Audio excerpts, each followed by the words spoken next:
Hey everyone, and welcome to Comics from the Multiverse, the DC Comics podcast from MailFuzz TV. I am Pierre, and joining me as always as Matt. Hey, what's up, people? Connor's here as well.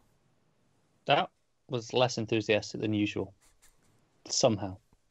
I mean, when you're at the basement, it's hard to go lower than the basement, though. Yet, according to Connor, Pete found a way. He did. He managed it. Hey, I'm always aiming for new lows. Always aiming. We're talking about DC Comics on this show. Coming up on this episode, on this very light week, we have Batman 59, Justice League 12, which is the next part of Drowned Earth. We have Aquaman 42, which is a Drowned Earth tie-in, but also the final issue of the run by Dan Abnett. We also have Justice League Dark, issue 5, and Sideways, issue 10. Because it's a light week, me and Connor both chose to do our punishment issues this week. So we have Red Hood Outlaw 26, or is it changed? Did it change its title yet? Or is it 27 it changes with? Red Hood Outlaw. Let me have a look at the cover. I think I just read We went over Hood this Outlaw last now. week. Yeah, this is crossed out. It's not the official new version yet, though. Close enough.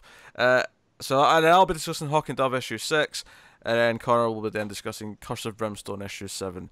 So that's what's coming up book-wise, which is still not a whole lot of books, but luckily we do have some questions from everyone that we got on Twitter and in the comment section. We have solicits, we have a little bit of news, and we do have the most important thing of the month, which is sales figures, which we're going to that bloody time, is it? talk about. Matt, if we could show some maturity and some professionalism on this show, that would be lovely.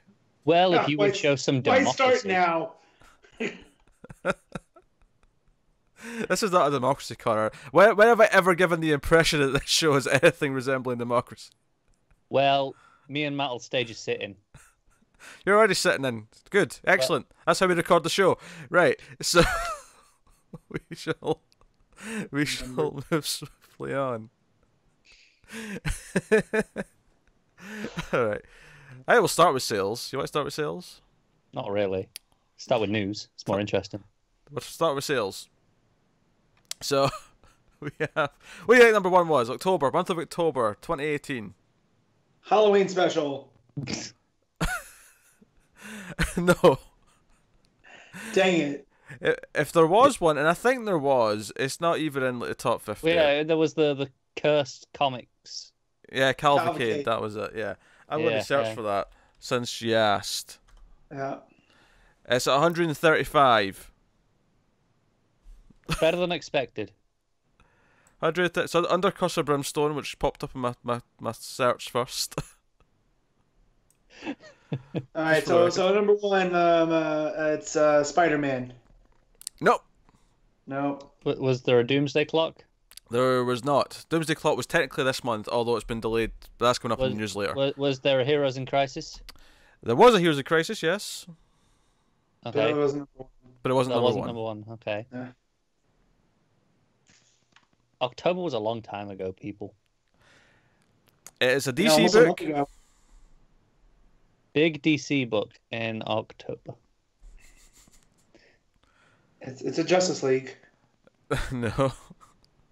One of the Wonder Woman Justice League Dark one shots. I don't know. No. Oh, they pushed that. No. In fact, those one shots were at 32 and 41 respectively. That's not too bad, to be fair. I don't know, Batman. Yes, it was Batman. How did we take that long to get to Batman? Because we were Because we being more never wanted to interested. start with Batman, because that's very cynical. Yeah, we At least thought for me it we'd is. try and think of something more interesting than just Batman again. It was Batman 56 with 107,000. Number 2, you're never going to guess because you probably don't even know this happened. Walking Dead issue 1 got an anniversary re-release and somehow sold 106,000 copies. So Somehow that book's still around, and I don't understand. it's very popular. I know, but it's not like I ever hear anybody talking about it. Like from my comic shop to the internet to, Yeah. you know. I know it still sells huge numbers in trades. Yes. Yeah, that makes sense. But So it's the bookstore market that's reading it a lot. But I mean, I don't know how much the singles are actually selling. Obviously, this is people are just getting it because they're going, oh, I see a number one, right? I'll probably go back and read more of it at some point. I've read about 100 issues of it in trade. I binged it probably just around the time the show was starting. So, like 9 years ago now. But oh my god, was it really that long ago? yeah, it was 2010, I think. So yeah, 8 years ago. Jeez. Yeah, they're on season 9, so it makes sense. It adds up. No, I know. You just don't think about that as as it's airing. Yeah. Yeah. No, I read it roughly the first 100, I think, because I borrowed the first 2 compendiums that they did. Yeah. I think that was like 98 or something like that. Even Fear the Walking Dead, I think it's on like season 5 now. Wow. I know. It's crazy. It's weird. 4 or 5, something in that range. Too many. Yes. I always say that, Matt. See when you don't follow a TV show and then you realise what season it's on because you've not been paying attention to it, you're like, wait, what? Yep. To be fair, I do that still with things like Arrow. I go, wait, that's on like season 7? That's true. I'm like, wait, when did this Yeah, but happen? if you're watching it and you're aware of it, like that makes sense. Like Flash was one that I couldn't believe we're on season 5, right? Yeah. Was last year or was it this year? The one we're on now is season 5, yeah. Okay, yeah. So I couldn't believe that. Like that doesn't feel like it was that long ago. Yeah, Legends and Supergirl have been in season 4 each. Is kind of weird as well. Yeah. It's like, whoa, okay, we're getting up there on numbers now. But hey, so number 3 was a new Marvel book, an event, you might say. This was the Whatever the Thanos. Infinity thing is they've got going on. It's not an Infinity thing. No. No, Infinity War's not been doing It's that the one. X-Men. No, right? different branch. You're right. The Avengers. Spider-Geddon? Spider-Geddon issue 1 is number 3 yeah. with 104,000. We're getting there, Matt. Yeah. I'm just saying, I got a new trailer when we went. What do you guys see? I think it was Fantastic Beasts for the Spider-Verse. Oh, looks so good. I don't think I've been this excited for a Spider-Man movie ever. Oh, like, so good. I definitely haven't. It looks fantastic. Like the idea that we get Jake Johnson as Spider-Man is something that I never knew that I wanted till now. Till you've heard it, and it's like, yes, and I was like, oh, that makes sense. I mean, I loved Homecoming, but I wasn't really excited for it before it came out. Yeah, I was tentative. I was like, is this going to be Amazing Spider-Man all over again? And yeah, we'll see how it is. Whereas this just looks good. Yeah. From that Plus, first you get trailer. Miles, and I'm not that familiar with Miles, but I love him as an idea. I love that Bendis created a new Spider-Man for a new generation, and now we get that. And Spider-Gwen, it's another one that she's like to not get. Spider-Gwen anymore, Matt. I know, but in the movie she is. No, I don't think she's going by that. No? No, they changed the name. It's like Ghost Spider now. I like Spider-Gwen. I just like that name. You can't have a secret identity though if you go by Spider-Gwen. No, that's fine. Not everyone needs a secret identity. Look at what's going on in Marvel. Everyone right in now. Marvel. No, I mean, really, who does anymore in Marvel? Like Spider-Man. Spidey. That's about it. Yeah, That's about Spider-Man, yeah. Number 4, I won't make you guess as well. This is Batman 57 with 95,000 copies. Number 5 is a new Marvel book. Is this where X-Men comes in? No. No. You will laugh when I tell you what this one is, though. What? It's the Shuri book. No. Why would that be funny? Because I still can't believe Shuri got her own book just based off the movie. Like, people liked her in the movie. She was popular, so. Yeah, I know, but that's not been Marvel's thing. You know what I mean? Like, is it Superior Octopus? What? Is that even a book? Yeah. That's the thing. Yeah, it's definitely not that. Yeah, that's a book that started recently-ish. We've already talked about this character on this show. It's not Spider-Man. It's not Spider-Man, no. Who the hell could it be then?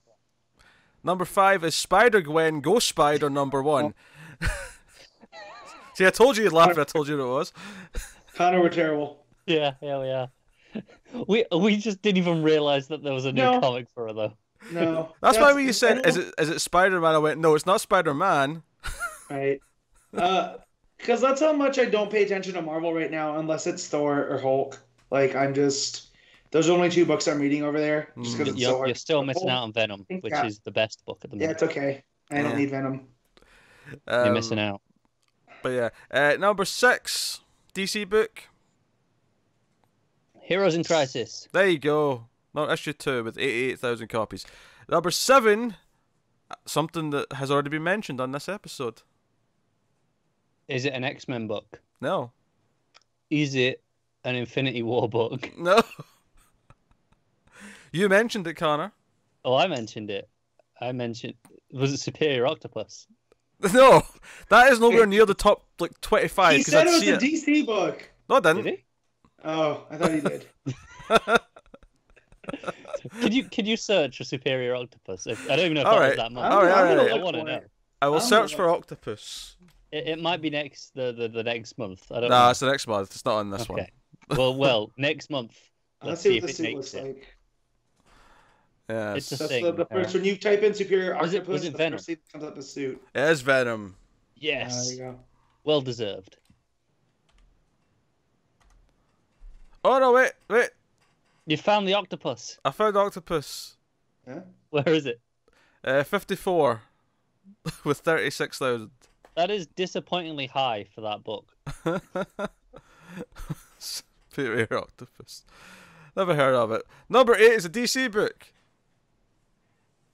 It's a DC book, and we've done Batman's, so it's not Batman. It's not Green Lantern because that was November, right? Yes. Yeah, that was November. Now is it Justice League? It is Justice League, issue 10, with 84,000. Numbers 9 and 10 are both the same book from Marvel. Avengers. Nope. No. What else is double shipping over there? That's what I'm trying to think. Is it an Infinity War thing? It is not an Infinity War God thing. damn it. It's an X-Men X-Men Black. thing. It's not an X-Men thing. No, that was this month. Was that this month? I don't know. Yeah. It was like a guess, Spider-Man. Spider-Man's double shipping. Amazing Spider-Man issue 7 and 8 were 9 and 10, with 83 and 82,000 each. I'm very excited for Jason Aaron because that dude does some work and he's not appearing on the top 10. Yeah, Avengers issue 9, which is the highest one of the two, if there was two, there might not have been, is number 21 with 58,000. So, yeah, Avengers doesn't sell anywhere nearly as close to Spider-Man. No. More importantly, it doesn't sell even close to the amount of Justice League. That's true. That's very true. Yeah. It does not. I think they do need a rebirth over there, I think, now. Like, they know they're hesitant. Didn't they just try this? Like, no, because they never go all the way in. That's what Didio always said that they were worried about with New 52, is you had to do it as like a complete relaunch. Like, you just can't do half and half. And that's what they keep doing, is they keep half and halving it. A new editor-in-chief, like, less than a year ago. Yeah, Takeshi-san, yes. Yeah, that was this year, right? Matt got that reference. I got it. I was getting my shock out first. That makes sense. Just if you don't know what that joke was, just Google Marvel editor-in-chief impersonating an Asian man to sell a samurai comic, and you'll find it from there. So, yeah, I'll tell you what surprised me, just glancing at some of this stuff coming up next, is that Catwoman's doing pretty well. Like, Catwoman's at number 14 with 72,000. That was issue 4. I think Joelle Jones has built up a name for herself. Yeah. Too. Plus that it's Catwoman, you know? I wouldn't have expected that to sell more than, say, Detective and Flash, but it is. No? So. I would expect... I don't know, I think Detective's in a weird place right now, where people... Oh, sure, yeah. But kind of going, maybe next time. Because don't get me wrong, Plus they hear what we say, and even I'm low on it, and so they're like, yeah, let's not. But don't get me wrong, obviously I expect issue 1 of a book like Catwoman to do quite well, but issue 4 selling more than like Flash and, you know, Wonder Woman, which... I mean, that was crossover issue stuff, so maybe that should have done fairly well, but...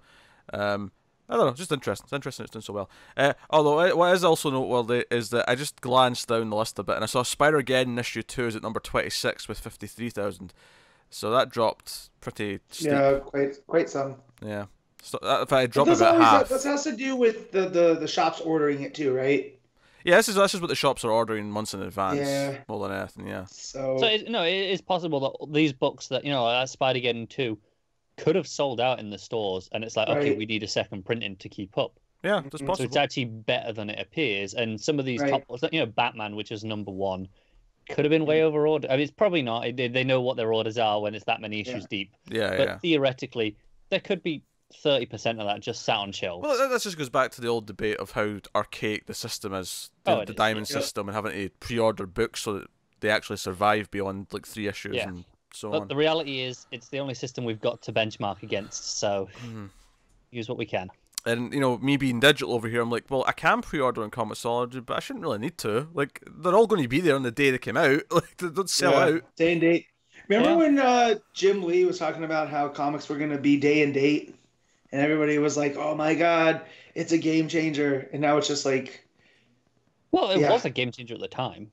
No, I know, but like, just think about how... that wasn't that long ago. And now it's just like, Pete's like, yeah, I could just get it right now. Like... Yeah. It's funny because I'd have to look and double check, but I don't think physical comic sales have actually went down that much since that happened. But I have to imagine digital readers have went up. Yeah. Oh, definitely, yeah. So...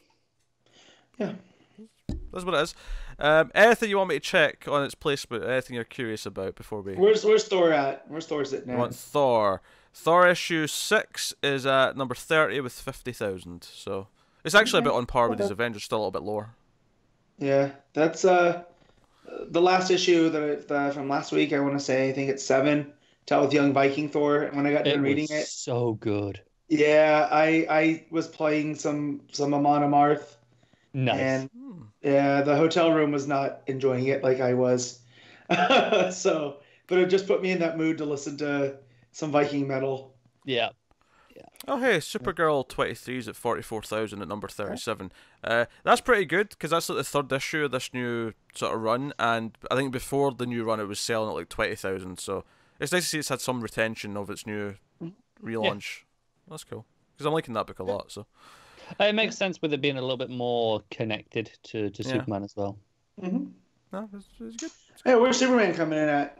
Superman in action. Good question. Matt always those got to be in the 25. You'd expect 20s. You would think so. I'm just scrolling up. Where are we? Superman's at number 15. That was issue 4 with 67,000.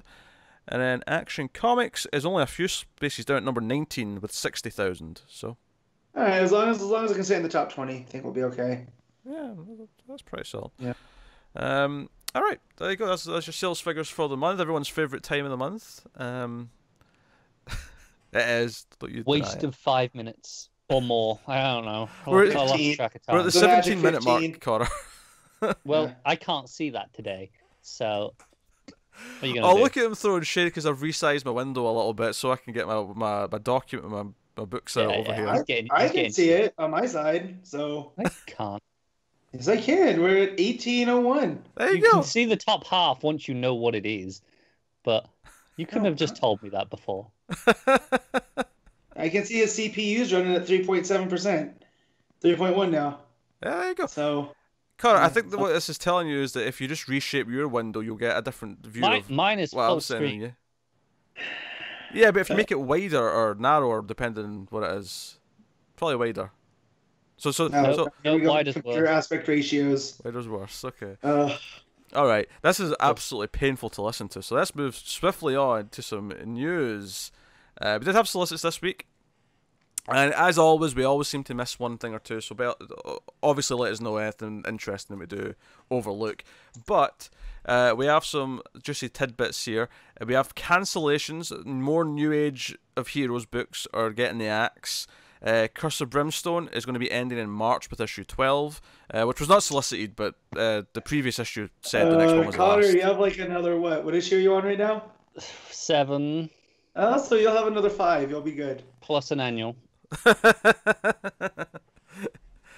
Hey, I've only got 2 left to Hawk and Dove. I don't know what Tyler's given me after I'm done with that, but I only got 2 left. I only went to issue 8. Nightwing.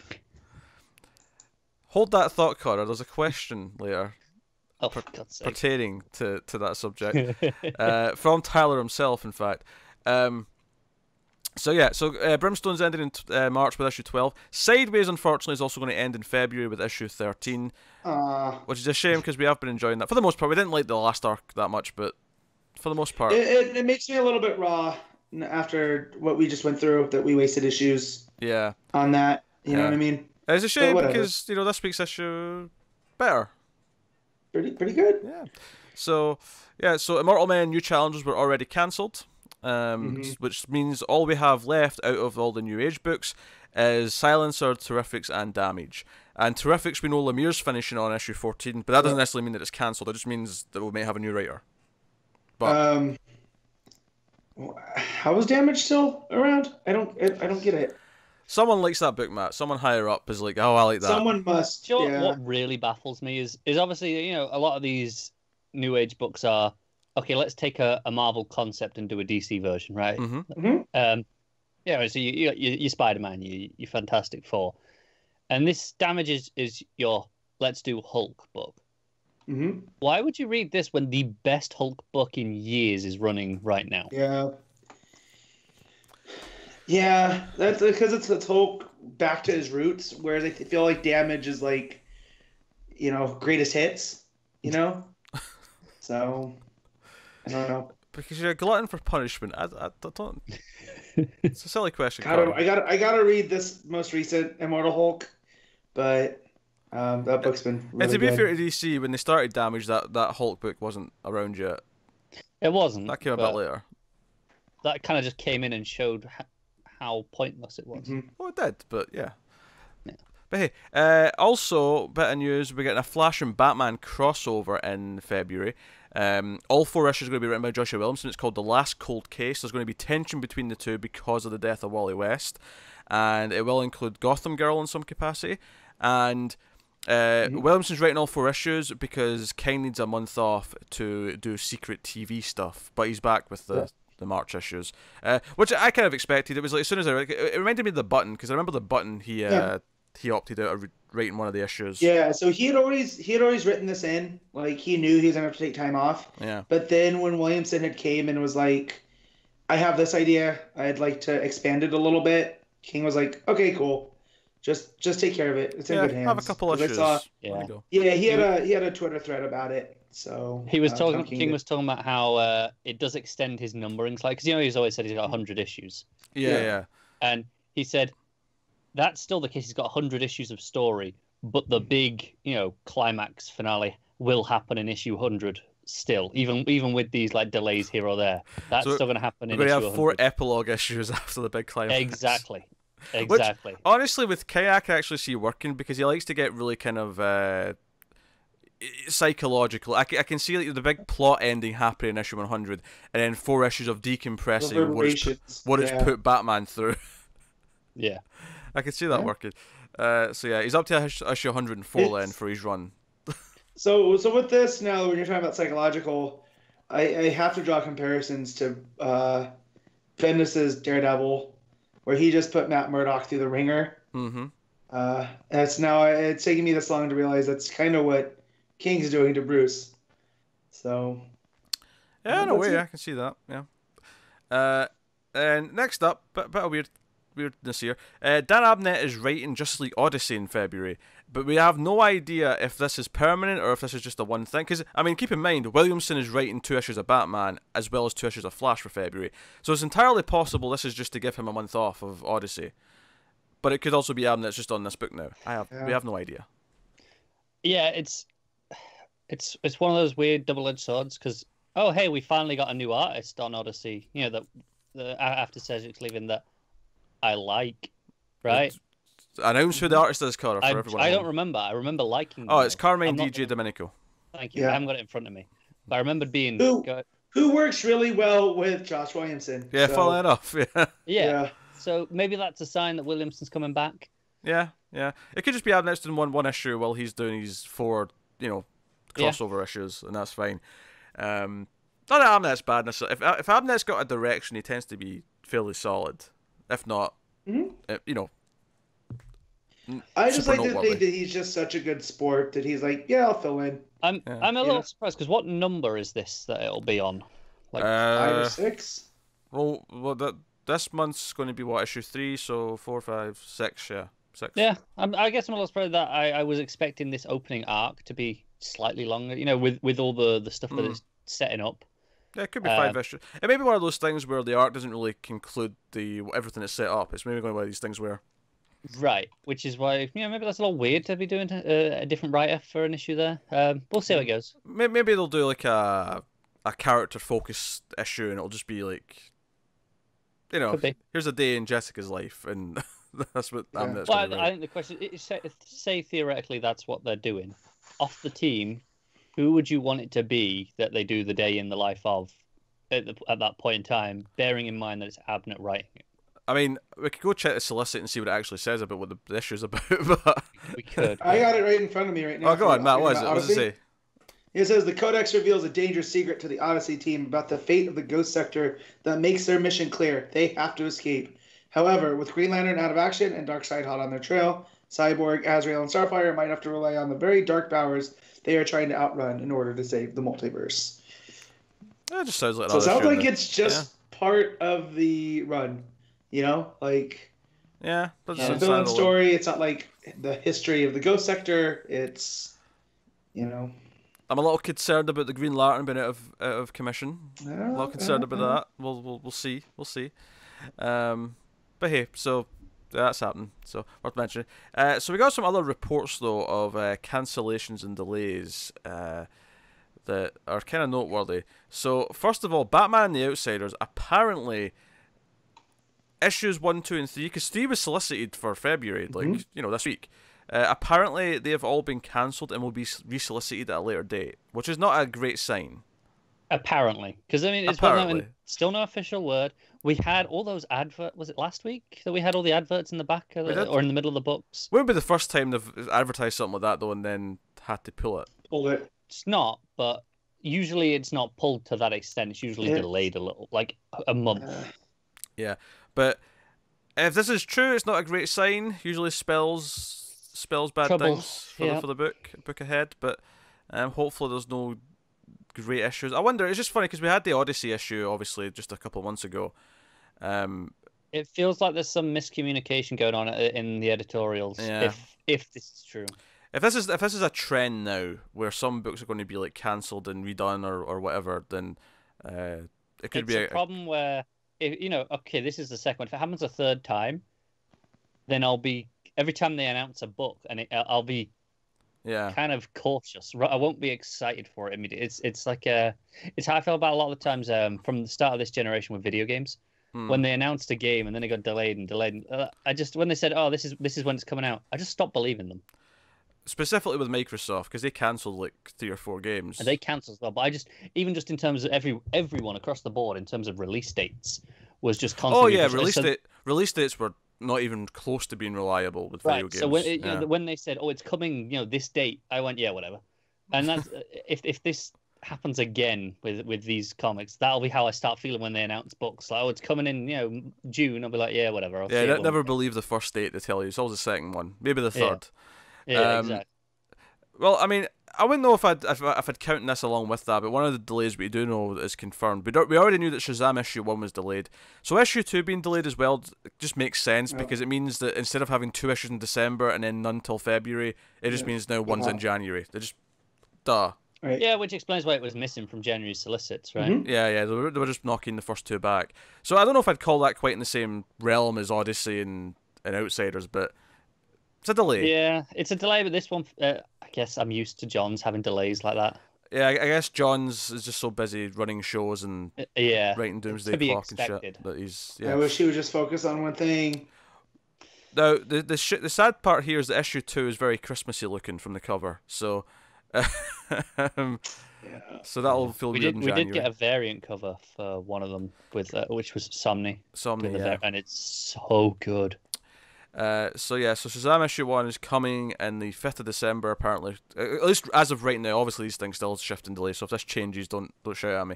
And issue 2 is apparently coming on the 23rd of January, which is week 3, which is its normal. Actually, no, it's a week 4 because it's a 5-week month. Yeah. But yeah. I mean, that said, worth noting in January everything's being pushed back a week, isn't it? Because we're actually getting week 4 of December. That's because of Christmas. That's true, yeah. So technically it is week 3. It's week 3 of the regular schedule, yeah. Yes, even though it's the 4th Wednesday. Yeah, it's just not to make things confusing or anything. Also, new dates for things. Oh. That first week of Shazam, December 5th, is that the new date for Doomsday Clock? No, I was about to tell you about Doomsday Clock. Oh, because you mentioned earlier it was pushed, so I thought I didn't realize you had it in the news. I thought you already spoke about that at some point. No. I've got a little list of things here. I was going to leave that to last, but since you rudely brought it up and ruined my segue, Doomsday Clock issue 8 is now coming December 12th. So that's when that's coming, which also happens to be the new date for Batman Damned issue 2. So week 2 next month's looking pretty meaty, but hey, is what it is. So that is the new dates for some of the books. And then lastly, we have an exclusive scoop here at the end of the news. This is the most important one. It's not that exclusive. It's exclusive in that it was told to us. It's not exclusive in the sense that it's on Twitter and anyone can go see it anytime they feel like. But Scott Snyder happened to retweet one of our tweets on the subject of Jarrow and Damian, because there was a debate going on Twitter about if Jarrow was a better son than Damian is, and Scott Snyder just happened to drop that in, was it issue 20? Yeah. Issue 20, Jarrow is going to dream of being a Robin. This sounds amazing. I haven't even read this yet, and I love Justice League even more because this is going to happen. Yep. Mm-hmm. So, yes, super important. Make sure you check out that issue. It's legitimately the thing I'm most excited for. In Justice Jarrow's League. gonna be Connor's new favorite Robin since Tim's not around. I mean, since Jason's not a Robin anymore. Well, as Matt pointed out before this, it's Connor's aging younger who seem to like Jason Todd. So true. I'm not responsible for that. I'm not part of that. I do not appreciate being lumped in with them. We'll move on, though. We did ask for some questions this week because we have such a light week in books, so we'll answer a few and we'll see what's worth here. Buana Beast, as always on YouTube, is always firing a boatload of questions at us. First one, I like this one, is what characters would you like? Essentially, what characters would you like minis for? Basically, he's saying one-shot stories, but not like Black Label like level of hype. So I'm thinking minis like, you know, the Dead Man one, like Death of Hawkman, that kind of thing. You know, Starfire. There you go. Starfire's a good answer. Starfire. Etrigan. That's a lot of rhyming for me. I don't know if I want to read 6 issues of Etrigan. No, okay. Well, I mean, three issues. You said I like the Dead Man one, right? Oh, so, sure. I mean, oh, sure. That was double sized though, so it was essentially 6 issues in terms of lead. But, no, I think Starfire's a great answer. Good question. That's a good question. I should use a new question mini. That question. Yes. Yeah. Yes. Oh, that's not bad. I feel like there's something to. I know we're getting a lot of Detective Chimp in Justice League Dark right now. I feel like Detective Chimp would be a good one for this. Ooh, Crypto. Oh, there you go. I want a Crypto mini. Oh, can we get like a Super Pets mini that's just, remember that issue of Super Sons that was just the pets and it was all silent? I'll take 6 issues of that. Gladly. I think me and Matt will both agree that we'll read a mini for Space Ape. Oh, for sure. Space Ape and Detective Chimp on a case. This sounds amazing. Like, he's got to go to space, Detective Chimp, and Space Ape's his liaison. Why the hell? Because he's a Green Lantern still, right? Yeah, as far as I know. This is a boring answer, but you could probably take a bit. I mean, honestly, they'll have ongoings as far as I'm concerned, but you could take just about any character from the JSA and give them a mini, and I'll be happily reading it. Space Cabbie. He is primed for a mini. What about Kilowog? Kilowog doesn't get enough solo love. Oh, I think that's because we all know what me and Connor want. Kilowog works really well playing off people. Sure. Like Guy Gardner. Sense. Yeah. Kilowog, Guy Gardner, the wrong part of town. Give it to me. It'd be like the Nice Guys, but both of them are Russell Crowe. Yeah. Russell Crowe. Yeah.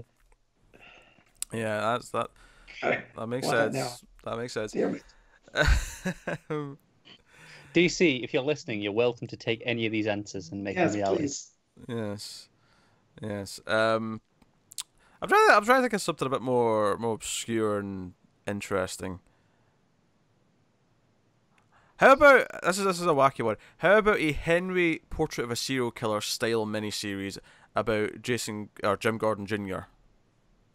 Well, I mean, we're getting Junior back in which book is it? It was in the Solicits. It was over that. Batman Who Laughs. That book. Oh, okay, yeah, sure. Yeah. Oh, and Snyder's doing that. So yeah, Snyder's. Yeah, oh, that's exciting. Snyder and Job. Yeah, there you go. I'm just thinking of something where he's the protagonist and we're just kind of inside his depraved mind, or maybe a comparison to Maniac, the movie, would be a more accurate comparison. Did you ever see there was a YouTube short that dealt with Venom, and it was Eddie Brock. It was called Truth in Journalism, and there's a shout out to Henry in there with Bullseye. Yeah, you should give that a watch if you haven't seen it. I do like that movie. It's a depraved movie. It's disturbing, Yeah. but you feel like you're inside the mind of a psychopath the entire time. So I mean, it's effective. Mission accomplished, then, right? Yeah. Indeed, mission accomplished. Pete, I thought you watched movies to get away from that mentality. But sometimes I do. Sometimes I want to just bask in the depravity. Okay. So, Gotcha. there you go. How about some speedsters who don't normally get their own thing? Oh, give me XS based off of Nora West Allen. You're really letting Nora on the show right now, aren't you? Yeah, I like her a lot. Matt's got a crush, and he's not. I do. He's not hiding it. It's not unhealthy though. No, she's pretty great. Yeah. Honestly, the first thing Matt said to me about Nora from the show was like, "Is she too young for me to be attracted to it?" And I'm like, "Matt, she's like 34." In real life, but on the show, it's weird. It adds this weird. She's presumably roughly that age on the show as well. Yeah. They should actually make a joke about that. They should bring up that she's actually older than her parents, because obviously she's an adult and that's part of the fun of time travel. But actually, just a joke to acknowledge, hey, wait a minute, I'm like 6 years older than you two. Yeah. That could be funny. Pretty good. But yeah, no, I any of those speedsters, they'd always toyed with the idea of giving Wally West a family book before New 52. Like, I just love that, where you could have like Jesse Quick show up, and you could have Max Mercury, and just all of them. Like, and it wouldn't have to be a set team, almost kind of like what Detective was doing under Tynion, where you'd have rotating, stories about characters. That would have been cool. I don't know if you can do that in a mini though. Yeah. No, that feels like an ongoing. Although at the same time, a lot of them, while they could maybe just about carry a mini, I don't think it would sell well enough to bother. Yeah. How about an Atom mini, actually? When was the last time we had a good Atom focus story, I mean, he was pretty fun in Hawkman, so... Yeah, I assume he appeared in JLA. Yeah, but me and Pete didn't make it that far. Yeah. We had Ryan Choi, but we never got to Ray Palmer. Yeah. Well, Ray showed up, remember? And we were just like, oh yeah, I don't care. Oh, that's right, yeah. So we stopped. Not that it has to be Ray. I mean, a Ryan Choi mini could be good. It could, yeah. So. I only mentioned Ray because that's what we just had in Hawkman. Yeah. No, that's okay. All right, we'll move on. So... Yeah, this is a fun one, right? I'll ask one more Buana Beast question. How would you handle the marketing for DC on ads inside books? Like when they use DC characters and art to promote something, and he uses the Snickers current one as an example. So basically what you said is, what DC character would you tie to a certain product? Which is the part of this I like. So clearly, Atrocitus and energy drinks, I feel like, goes together nicely. No, Atrocitus and Snickers. You're not yourself when you're hungry. Like, that's it. Actually, on the same token, Dexstar and like cat litter or cat food. Just have Dexstar. Yeah. See, now he's not so angry. Like, have his like his ring color changed to like blue or something like that when he's happy. Yeah. He's trying to think, because those ads got the better of me a couple of times, just like, especially when it started, because we had those Doomsday issues, and you turn the page, it's only Batman and Wonder Woman are there helping Superman with Doomsday, and you're like, wait, where'd they? Oh, this is an ad. Yeah. Son of a. It's happened to me before. Oh, you get one of every lantern color, and you use them for Skittles. Yeah, I was just gonna go. I knew where you were going. Yeah, Skittles. That's what you do. Taste the rainbow. Batman M&Ms. Batman would probably promoting. Why? I don't know, because they're more boring and just. Not that I think Batman's boring, but just that he's very like by the book. He doesn't get adventurous. So plain M&Ms, the regular kind. Nah, he just eats straight up Hershey's chocolate bars, and he doesn't care that they don't taste that good. He ain't got time. I mean, honestly, if anything, he's probably more like like nutritious. Well, he's eating bars energy bars. Who are we kidding? And smoothies and shit. He's probably like super healthy. Oh, there you go. You have. I would do Batman. Protein powder. There you go. Beast Boy does any of your vegetarian brands. Yeah. Oh, there you go. That makes sense.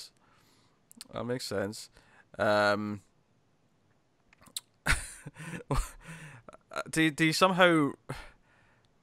No one needs to sell rope. I'm trying to think of something with rope for Wonder Woman to go with a lasso, but I can't think of anything that actually involves selling rope. Committing a crime uses golden lasso. Like, I don't know. Maybe you have her do jewelry, like if she has a necklace on, but it glows like the lasso or something like that. I don't know. There you go. That's an idea. Yeah. Or you just have Booster Gold with the logo on his chest. Like just everything. He's got product placement. Yeah. You could use him for anything. Yeah. Yeah. He's the cheap one though. The advertisers don't have to pay as much to get Booster Gold. Yeah. Well, because he takes everybody. Yeah. He has no shame. Any sort of cleaning product, Alfred. Have Alfred standing with his cloth. Just be like. I still wish they would make the sports logo stuff. Like, I want a Metropolis Mammoths jersey so bad. Like, or Metropolis Meteors baseball hat. Like, DC's missing out there. You use Mr. Miracle for any kind of like depression hotline. Yeah. Sweet. Thanks for taking us down that road. What? I just imagine Mr. Miracle sitting there all depressed and just like, if you need help, call this number. I don't know. What else do you want? I'm trying to think of things that aren't food, because most of the options we're coming up with are food related. That's because most of the adverts tend to be for food. Sure. For snacks. I remember back in the 90s, you remember those snacks called combos? They had in the back of Marvel Comics, they would have Combo Man. And it was this terrible concept where they took all the best aspects from different Marvel heroes and put them on one hero. So it was just terrible. So it's like Wolverine's claws with Spider-Man's webs and Captain America's like boots for whatever reason. Google Combo Man. It is terrible. Do you know what they should have done? This is a time sensitive one. But remember back when Twinkies like went like out of circulation for a while? When they came back, they should have had an ad of like Superman saving Twinkies or something like that, like rescuing them from a fire or something like that. Yeah. Although they're not the same. They taste just a little bit different. Like they changed something. I don't know if they changed up the oil. I feel like that happens with most like snacks. Like every maybe 5 to 10 years, there'll just be a slight change to them. Yeah, it's so I don't enjoy them like I used to. But yeah. Yeah, because something definitely changed to the formula for Maltesers at one point, about maybe 7 or 8 years ago. Are those like Whoppers? The malt balls? Yeah. Yeah, little crunchy balls with chocolate around them. Yeah. Can we move on to a different question? This is making me hungry, and we're way too early in the show for this.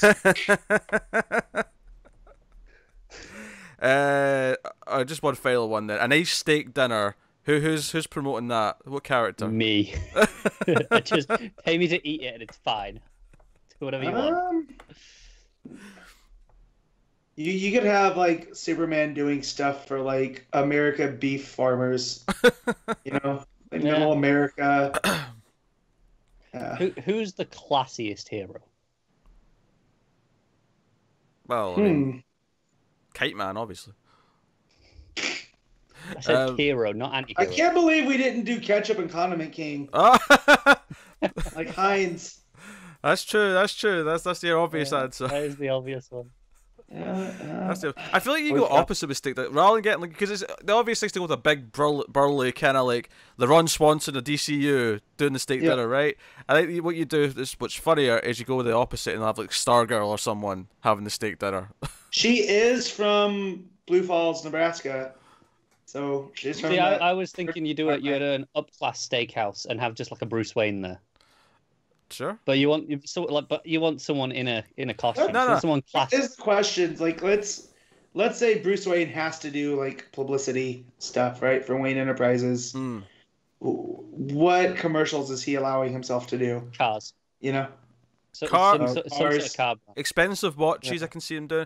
Although here's what you do: you have Bruce Wayne, you have Batman do the McDonald's or Burger King, right? But you have him eat the burger with a knife and fork. That burger. And you just have the tagline be something like, even fine dining can, be whatever, right? But you have him sitting with his knife and fork. This is why you're not a marketing person. I have to have time to think about these things. We're on the spot. Oh, there is a Bat Burger in universe. So you would assume, Bruce Wayne would be the opposite of that. And it would be, like, for Rolls-Royce or for Bentley or... Yeah, he's with your nice cars, he's with your watches, like you say, that sort of stuff. Laxatives. Yeah, he shows up in the Super Bowl commercial like Tesla. He's definitely got some sort of aftershave. Hmm. Oh, dude, he's an Old Spice with Terry Crews. That's what I want. By the way, actually, I know you're thinking of getting a PlayStation, and this is irrelevant to your PlayStation needs. But you should search for the Terry Crews Crackdown ad from the recent Xbox presentation thing. Did you see this, Connor? Yeah. Where Terry Crews, there's two Terry Crewses, and one is like annoyed because the other one's showing up in his fridge and stuff, and making him work out or something like that. It was really funny. It was just Terry Crews shouting at himself. It was great. I love Terry Crews. Who doesn't? I know. I need him to show up in a good DC movie. Yeah. Very likable man. All right, so I had the Twitter questions there. We'll do a couple of these.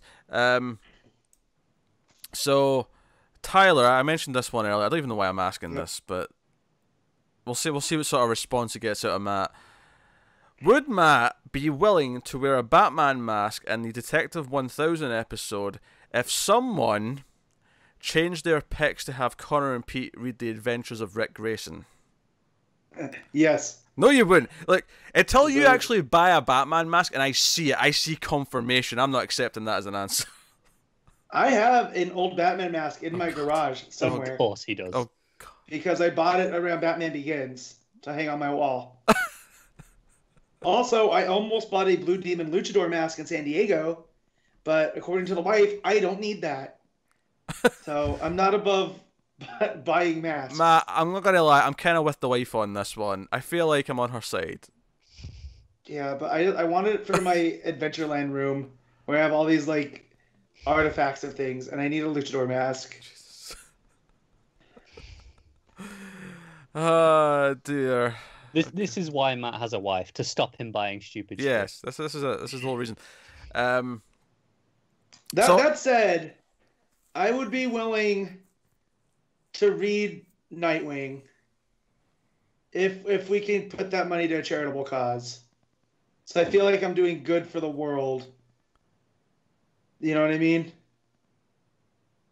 No, not just lining my own volunteer himself. Yeah, but again, it's got to be enough to put into charity a month. What? Yeah. What's this nonsense? So we might be able to work on that. I'm not even sure what he's offering here. Just to be clear, Matt is not claiming that if you make me and Connor read Nightwing that it's going to charity. No. I'm being paid for reading Nightwing in its current state. I'm making this very clear. I'm saying I would be willing to read Nightwing if we, the money instead of going to me, because it would be a sizable amount. Would go to charity. Oh, yeah, okay, this is a fair point. He's not mentioned his price yet. It's probably much higher than what me and Connor are charging. Yes, it would be a bit higher. Yes. But the question was, will you wear a Batman mask? And I'm going to add on for sure. For the whole episode, not just like 10 minutes at the start. I don't know if I could do the whole episode. That'll get hot, and no one will be able to hear him. Connor, I'm trying to talk him out of it, alright? So we don't have to read Nightwing. I know, but that's not how you do it, because then he'll come up with caveats. You just make it sound unappealing, like I just did. It's really hot, and then you can't hear him. It's hot and sweaty. I mean, not hearing him doesn't sound that bad, to be honest. Yeah, but he wants to be heard. It depends. What type of mask is it? Some of the Batman masks only. It's not a fake mask, Connor. The mouth still is open. Yeah, there you go. Like, yeah. Connor was assuming it had like a fake mouth on it. I'm just thinking one of the full face ones. You know, the cheap Halloween ones that you get. No, he's just got the cowl part at the top that covers his face. I was thinking one of the cheap ones. You know, just has like a little slit for the mouth. What an awful question.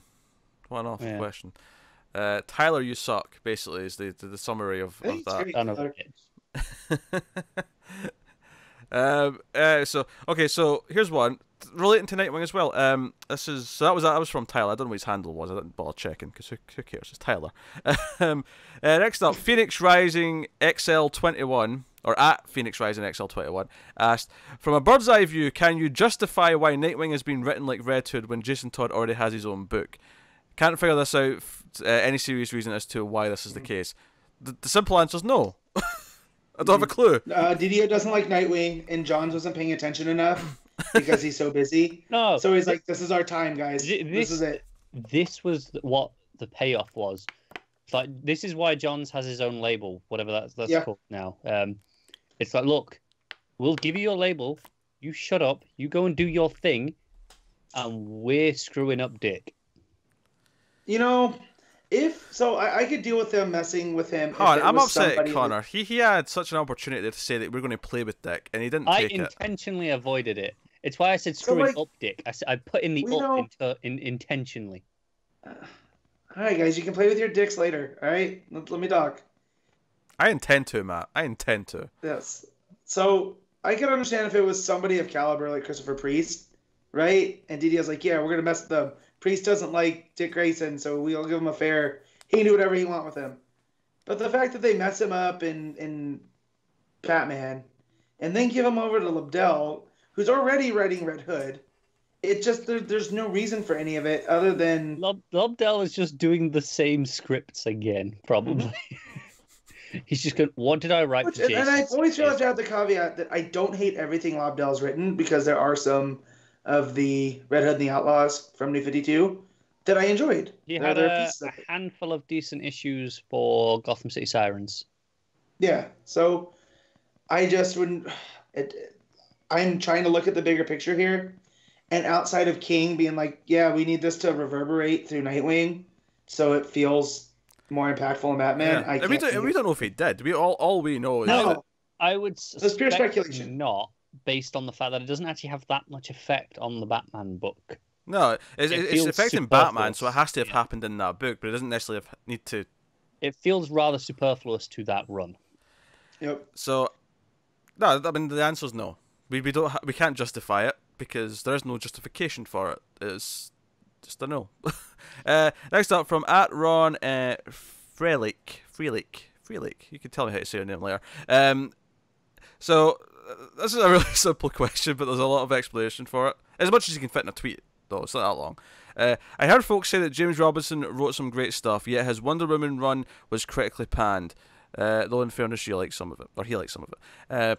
And his run in Tech went downhill after the second issue. What gives? Robinson now joins Cullen Bunn in my list of writers to not read. So the question is basically just what gives. I think Detective and Wonder Woman are odd situations to judge him by, where he's just kind of drafted as just, okay, can you kill some time?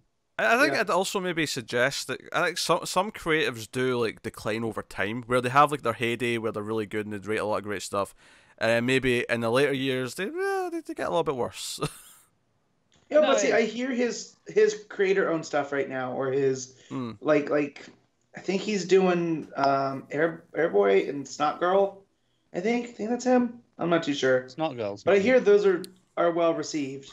You know, so I just think like what Pete said or Connor. I can't remember who said it. They're work for hire basically. And Mike is going slowly. This happening. It's happening. No, I think he's still a good writer, and I still would. There's nothing of his that I'd avoid because it's him. I think the detective arc has had ups and downs. Like the 4th issue was probably the best one out of his arc. I don't know which one was what. No. I don't know. The second to last one, anyway. That was a really good issue. But I think with both of these, detectives like, all right, come in, do 6 issues, just whatever you got, just knock something out. Wonder Woman, it was a case of just kill time and just keep killing time because we don't know how long it's going to be. So he never really had a plan. Whereas a lot of his other stuff that he's done in the past has had an end game. He's had something to work towards. Because if you've never read The Golden Age, which was his it's like a prestige format series. It was like 3 or 4 issues that was all about, the JSA era, the early 40s, late 30s. And it kind of was the template that Johns would use for his JSA. Yeah. Go and read that. His Starman, which I've never read, so it's very hard to find right now. I hope they put it back in print. It gets a lot of praise, that Starman. Yeah, his Starman is apparently really good, and that's why Jack Knight hasn't been seen since, because he has a deal where no one else can really use Jack Knight. That is strictly, Robinson's creation. He gets to use that, and they're honoring that. So, there's stuff there. I just feel like he has to, have the time. Yeah, it's got to come from a pure place instead of just filling in. Because that's how you get Jason of Themyscira. Jason of Themyscira. I don't even know what you say to that, Matt.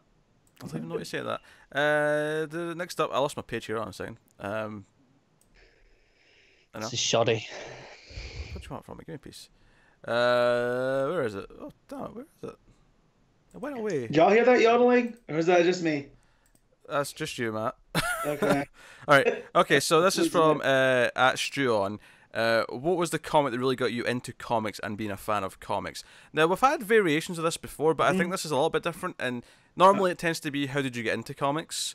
Where this is a little bit different, because I think before I've told the story how I saw Batman Begins, and I started reading comics after I tried a few. But what was the comic that said, oh, I'm a comic reader now?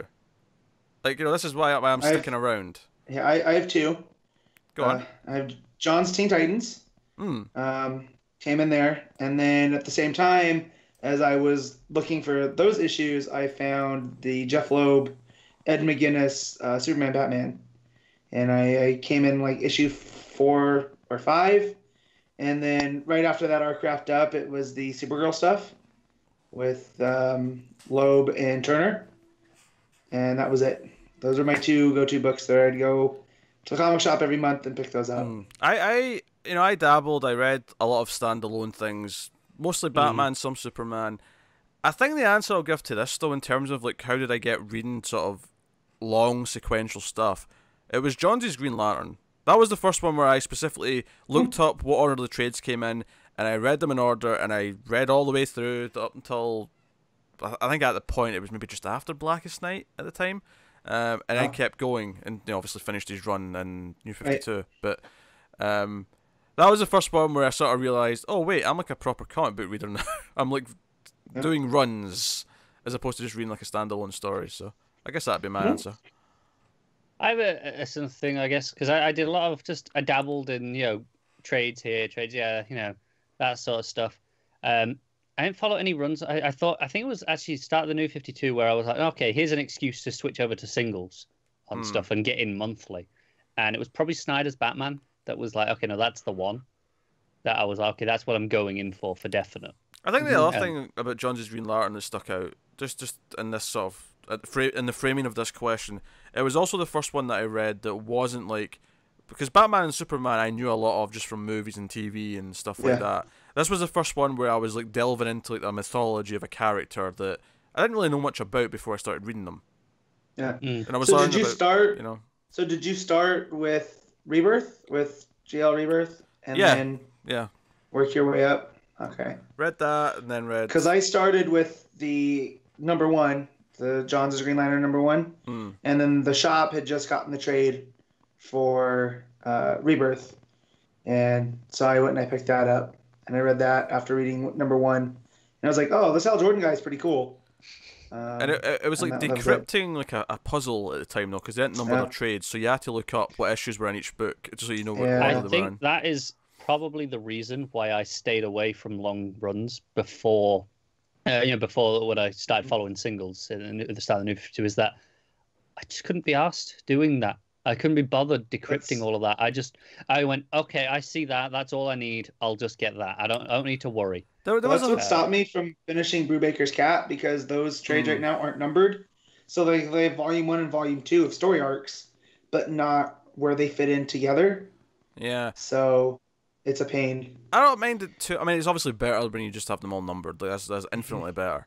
I don't mind it too much, though. It wasn't that hard to sort of decipher, but my bigger problem at the time was, though, because I was reading physical at the time, obviously, was that, I read John's Green Lantern. I'd gotten mostly caught up, and I was like, oh, he did a flash run? I want to read that flash run. Oh, wait, half the trades are out of print.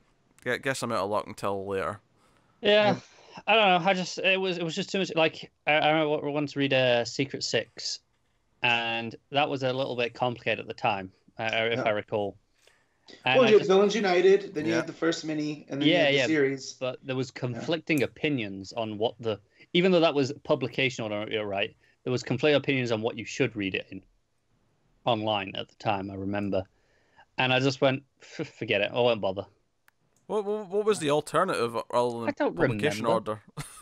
I remember there were people suggesting reading like other things. It's like, oh, you need to read this as well, and all that. Okay. I can't remember the exacts now because it was Secret Six. As long as Simone was writing it, it was a clear line, Yeah, but I remember, I distinctly remember reading online people going, oh no, you need to read this, this, and this, and I just went, forget it. It wasn't worth. Because I picked up Secret Six because it was supposed to be the villains all from Infinite Crisis, and then there's the swerve at the end, like, oh no, these are the other villains. The C-list, if you will. Yes, the shit ones. Yeah, and you're like, oh man, this is cool. And then you end up really loving Catman, because he's this badass and stuff. And I miss that discovery of comics. Like, I miss, like, being in for so long. There's very little that I can find, like, there's this cool low-key character, because when you were still new to things, you could find out all of this. Yes, but now you've been down the DC Wiki one too many times. Well, I mean, I feel like the Legion for me is still a bit of a blind spot, so most of them will still surprise me when they pop up. But this is why characters like Kite Man getting this new... Yeah. Well, there's that sense of discovery, but it's because we've never thought of Kite Man being an actual villain, because he's a guy that shows up and gets beat up. But the fact that King made him an actual human being, and we got to know about his son and all of this, like, that was, I mean, I think that the closest, more serious example of this right now is probably Mr. Miracle, right? Like, okay, I'm familiar, but I've not read a lot. I know, kind of, okay, he's kind of Space Jesus, yada yada yada. I get the idea, but I never really read much. And then, okay, I read Mr. Miracle, and I was like, okay, I get this character now. Yeah. What's funny too is with Stan Lee dying, and you see, like, it was the issues with Stan Lee, why Kirby went over to DC and created the New Gods, and all of this, and it was basically his take on Thor. And if that's the case, they did this whole kid swap thing. If Orion was meant to represent Thor, does that mean Mr. Miracle is meant to be Loki? And, like, what does that mean that he became the hero? And was this something that Kirby had always seen? Like, he was way ahead of that. That is way ahead. Yeah, So, and then now we have Loki from the MCU, and him running around, and Aaron's Thor being completely neutral, like he has his own game. Yeah, and stuff. I really enjoyed the kid and teen Loki stuff, the Agent of Asgard by Al Ewing. Mm-hmm.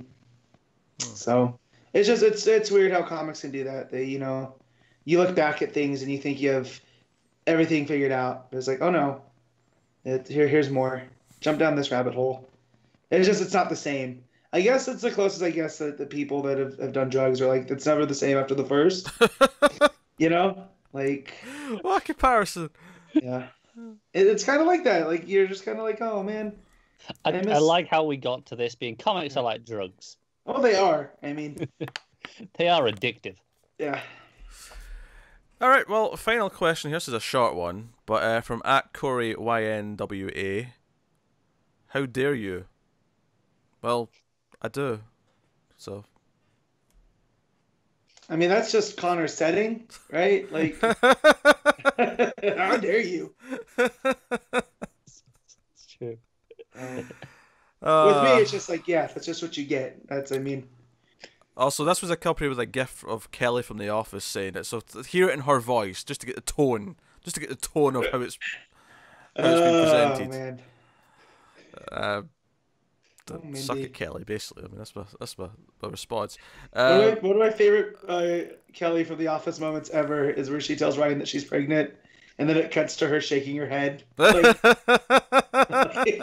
just because she is that girl. Like, yeah. I love it. Oh dear. The Office seasons 1 through 5. How I missed it. So good. Coming up. Yeah. Yes. Season 8, however, was one of the most painful experiences of my life, and I do not wish to revisit it in any way. This question came up on one of my wife's Facebook things. Was who's a better boyfriend, Jim from The Office or Ben Wyatt from Parks? Like, we're not talking husband, we're not talking there, but they're just talking the era where they're the boyfriends, and it's quite the conundrum. Oh, Ben. I don't know. Jim has some great moments before they're married. Pre-marriage, yeah. Jim's. I like Jim, but Jim's kind of a douchey asshole at times. Ben is just straight through. Yeah, he's the mayor of Icetown. He's the mayor of Icetown. Whoop! There it is. So, you know. So I think I just came down on Ben just because he's such a lovable loser at points. He's also Batman, so. Yes. Honestly, I think it has to be Ben, but I think partly just because I think Parks and Rec is the better show overall and is good till the end, which is a big thing. But also, I don't know if Jim ever made me laugh as much in terms of a running joke than Ben just not understanding the love for little Sebastian. Like, you've got Andy on stage doing 10,000 Candles in the Wind, and the camera just like pans over to Ben, and he's just shaking his head like, "I'm with him. What? I'm with him every step of the way." I don't get it. One of my favorite is at the Harvest Fest, and he whinnies, and Leslie looks over and goes, "Ben, he whinnied," and he's like, "I don't get it. I just, I don't know what that is." Yeah, it's a horse. Like, God, I love Parks and Rec. Such a good show. But yeah, that one came up, and we had a discussion last night over dinner about, But I think I come down like Pete on Ben because you start thinking about it, and he's just he's more lovable, whereas Jim is like, okay, we get it, you're smarmy, I think if you actually look at The Office in a real world setting, you actually start to sympathize with Dwight a lot more. Like, in the show, he's easy to hate, don't get me wrong, but when you actually think about a real world setting, you think about what Jim puts Dwight through, it's like, Jim's kind of a sociopath, and Dwight is actually just an awkward dude who's getting taken advantage of endlessly. Putting all of his stuff in the vending machine and making him buy it back. Like, and then he goes, this must have been you because you're friends with the vending guy. He's like, oh, Carl? No, I don't know him. And then just tricking him into thinking he's got an FBI mission and to be on the roof on Christmas. Like, and that came from Pam, so. Yeah. All right, well, that'll wrap up questions. Back to comics. Back to comics. So first up this week on books is Batman 59, which is obviously written by Tom King, art by Mikel Janin, which I'm never disappointed to see. And this is, much like the last issue, it plays out in two timelines. We have Batman with Penguin, and Penguin trying to tell him about Bane, and Batman being like, I don't believe you. This is madness. You killed those women. And he's like, no, I did that for Bane because he gave me orders. He's controlling Arkham, blah, blah, blah. And that's intercutting with a Batman who clearly believes what Penguin's told him because he's storming Arkham Asylum and fighting his way through to get to Bane, who's in his cell. A lot like he did in Santa Prisca, right? So there's some homages there. I think this is a little bit better done, but I mean, there's not a huge amount of fighting. He fights for like 10 seconds, and then it's like, but still, I really want to do this. I like the illusions there. Like Bane has taken over a prison, and again, like that's his thing. So of course Batman's gonna run there, and then it really reminded me of I'm just trying to blank on it, the name of it, the Shyamalan movie with the multiple personalities. Oh, Split. Split. There we go. Yeah, it reminded me of Split with the way that Bane was acting here. Like I can see that. What I liked about this is that if Bane is playing Batman, right, and the idea that Penguin actually is doing this under orders from Bane as well, because Bane seems quite happy at the end when it finally reveals that Bane actually does know who he is and what he's doing, because he plays dumb essentially. He's acting like a sort of like a catatonic person who's not really aware of what's happening. Yeah, he's acting as himself when he was a kid, right? He's yelling for his mommy. He's saying, "Don't let the water get me," and all of this stuff. And Batman storms his way into the cell. He beats the shit out of him. He ends up punching Gordon, and immediately regrets it because the way he's like, "Oh, Gordon, I just I went across the line there," and Gordon quite understandably tells him to piss off.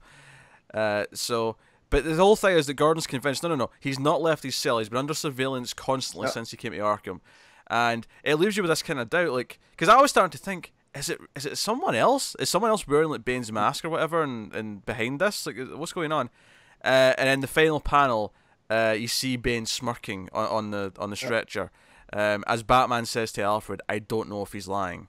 I don't know if he actually is the one behind this, and he's aware of what's going on." I feel like this is heading to Batman being in Arkham.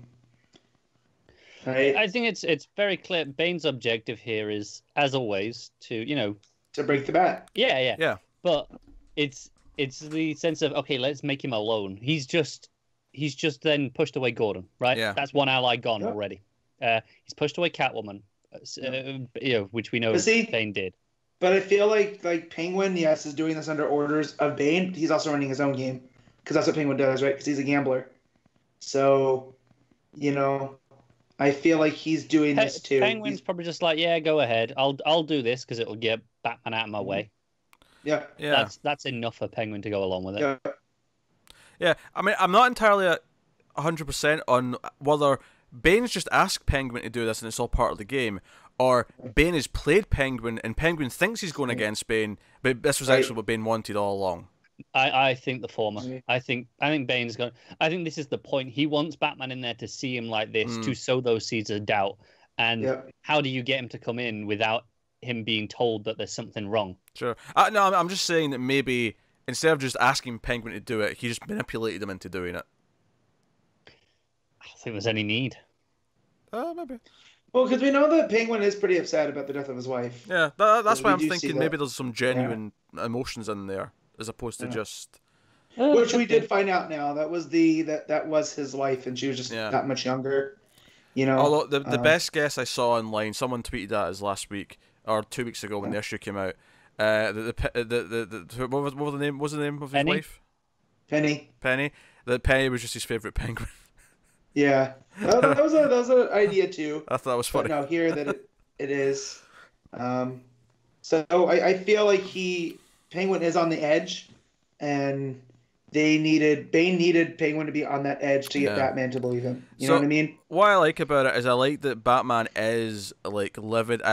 Bane wants him to know that he's behind it because Batman's shouting out as he's punching him. He's like, "You did this. You got those women killed. You did this. You did that." And then I think my favorite line of the issue is when he just yells out, "You shot my boy." That was you. You hired the beast. I love that moment. Like, I mean, I like how it's tying all of these things together that we felt were separate still. To this back plot with Bane, because I had thought that the whole Mr. Freeze thing was just kind of like a break in the overall story, but no, it seems like this is playing all into it. And Batman did, by going and sitting on the jury, that was something that Bane couldn't have accounted for, So the fact that he got Freeze off, where I feel like he needed Freeze in Arkham for part of the plan, and so now this is the backup. That's what he wanted was Freeze in Arkham. So now he's pulling the break-in in case of emergency, and I feel that's what this Penguin thing is. That's why Penguin's wife ended up murdered, and it sets that up now because he still needed to pin it back to Penguin. I feel for this to work. Yeah.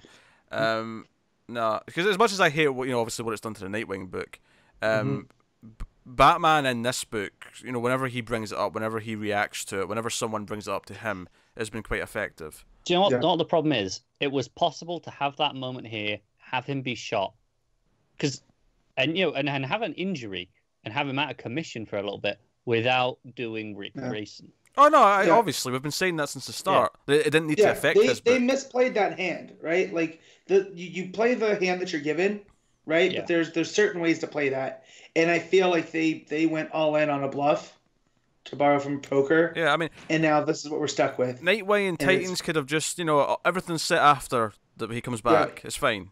They can just ignore it, whatever. But they didn't do that. But in this book, at least, it's been used effectively for Batman. I think that there could have been a story in Nightwing recovering, getting back on his feet, like knowing who he is still, but the injury is really taken out of him. It was a shot to the head. Has this affected his balance going forward? And as he's an acrobat, how bad is that for him? Hey, he could do some cool stuff with Barbara helping, since she actually went through recovery before. That's it. Like the whole point of the Bat right now is that none of them are alone.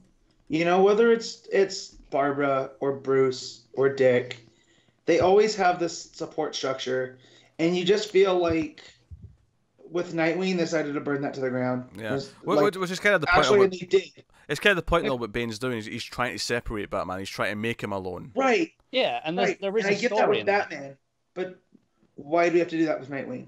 You know what I mean? Yeah. But we've been saying this since the start. We've been saying this since they announced all this crap. Yeah, when we answered that question earlier, we don't know. Yes. Right. So I like the grand scheme of this. I like that it's pushing Batman, who everyone figures that Batman's a loner, but if you read the character as often as we do, we know that he's not, because he has Alfred, he has boys. It's making him doubt himself, which is I think my favorite part of all this is beyond just hurting the people that he cares about.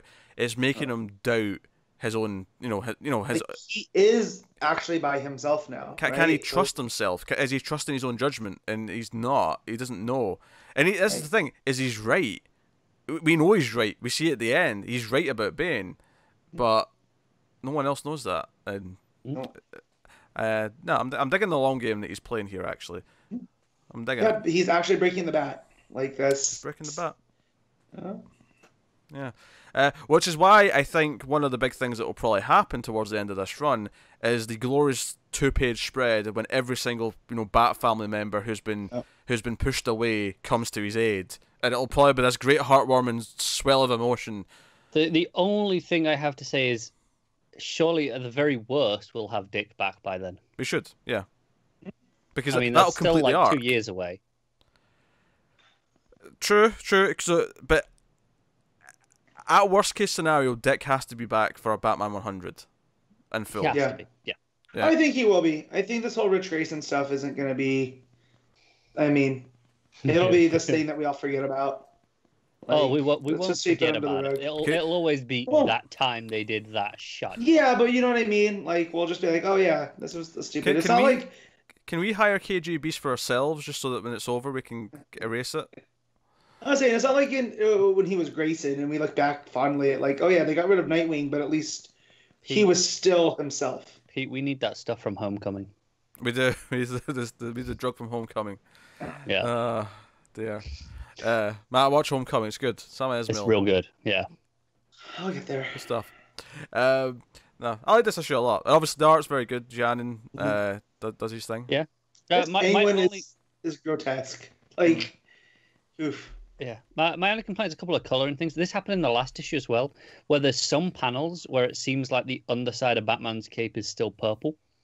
And I like that it's purple, because I think it looks better as purple. I'm thinking right at the end where he's flying, or gliding more specifically. It's like the second to last page. It looks like so much lighter than everywhere else in the issue. It looks almost that purple tint. Whereas all the rest of the issue, it's just, no, this is dark black. And it was even more blatant last issue, where it was just straight up purple. And it made me want the purple again, but with this costume.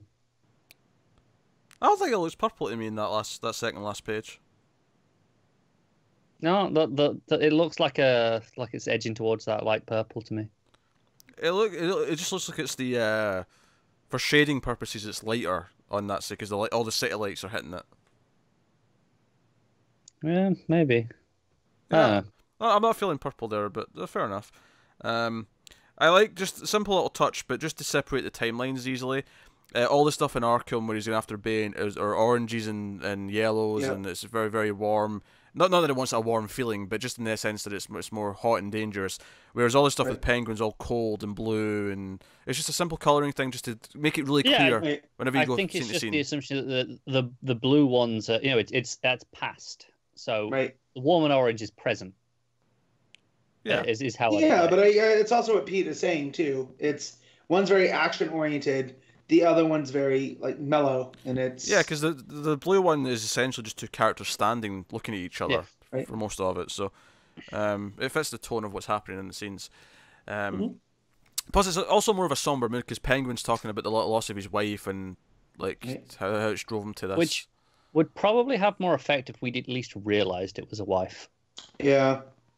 It's hard to have any sort of caring when it's like, okay, Penguin's going on about something, but we literally had a conversation about who is this person. Right. Yeah. Just loses a bit of effect when it's supposed to be a big part of his motivation right now. But I like this show a lot. This was, I mean, it's actually been pretty solid for a while now. I mean, I think, ever since the freeze trial stuff, I've been pretty much mostly on board with it. So I guess we'll rate Batman issue 59. Matt, what are you giving it? This is a 8. I liked it a lot. Connor? Yeah, it's probably my favourite issue in a while. I'll give it a 7.5. I will go 8.5. I thought the emotion was there. I love Bane's smirk at the end. I love what it tells us and how much is under his skin. Yeah. I think it's a son of a bitch moment where you see him smirking. Ah, son of a bitch. All right. I went to reach for the whiskey, but it's all run out. We'll move on then to Justice League issue 12. James Tynion the Fourth is writing with Frazer, Irving, and Bruno Redondo on the art. So are we not doing Aquaman first, given that takes place first? It's debatable, but it's because it's not. It's a tie-in. It's not like part of the main story. I mean, it has a editor's box that says it takes place between 11 and 12.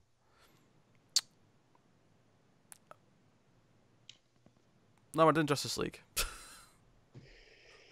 Shoddy.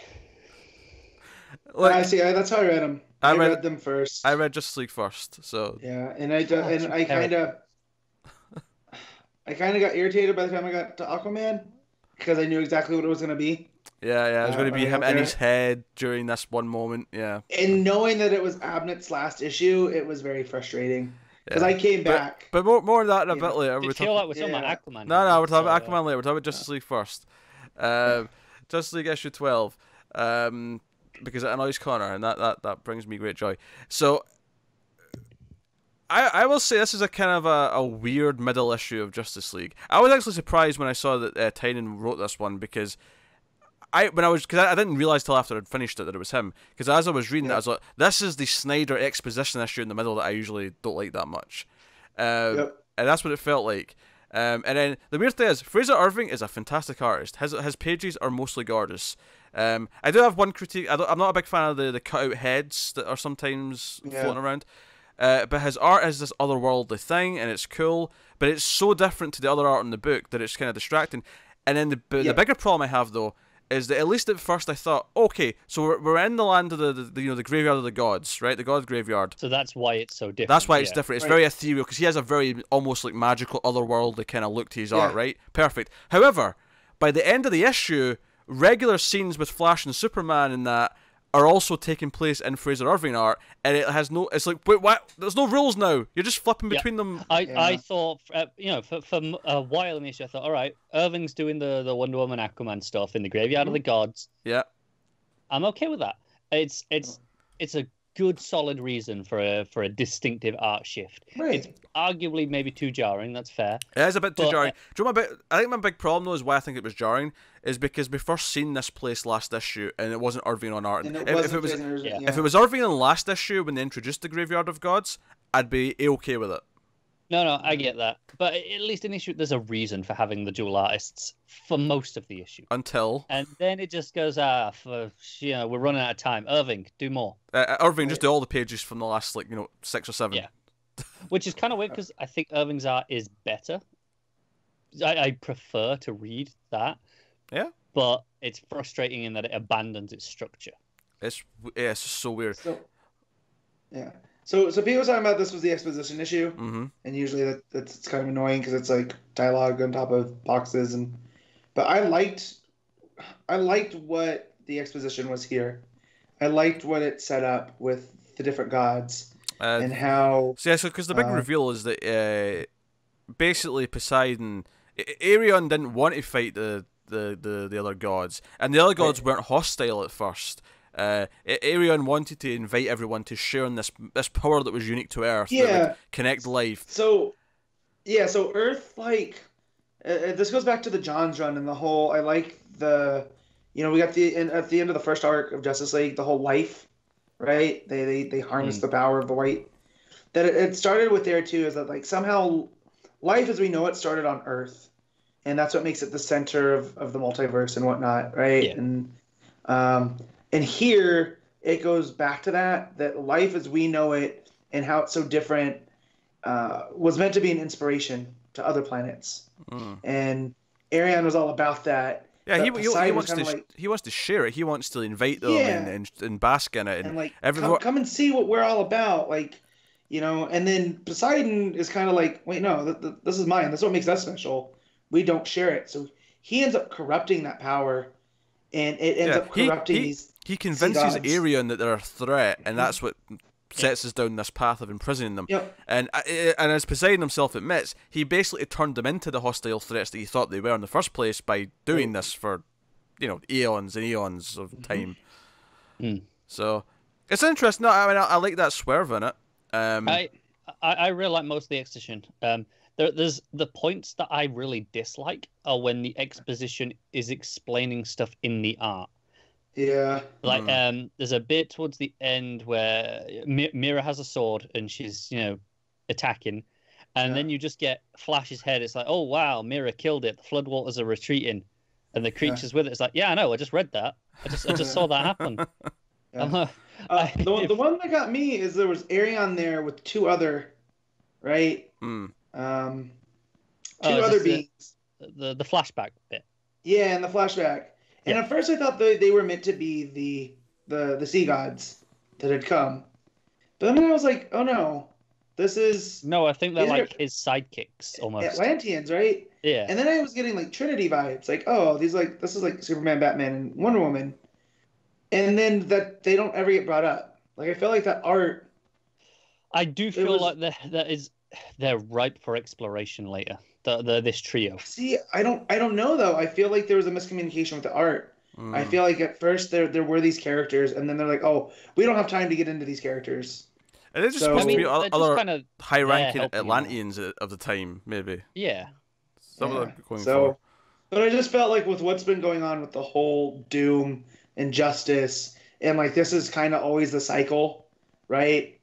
I felt like that was primed for the picking with what was going on with Arion, but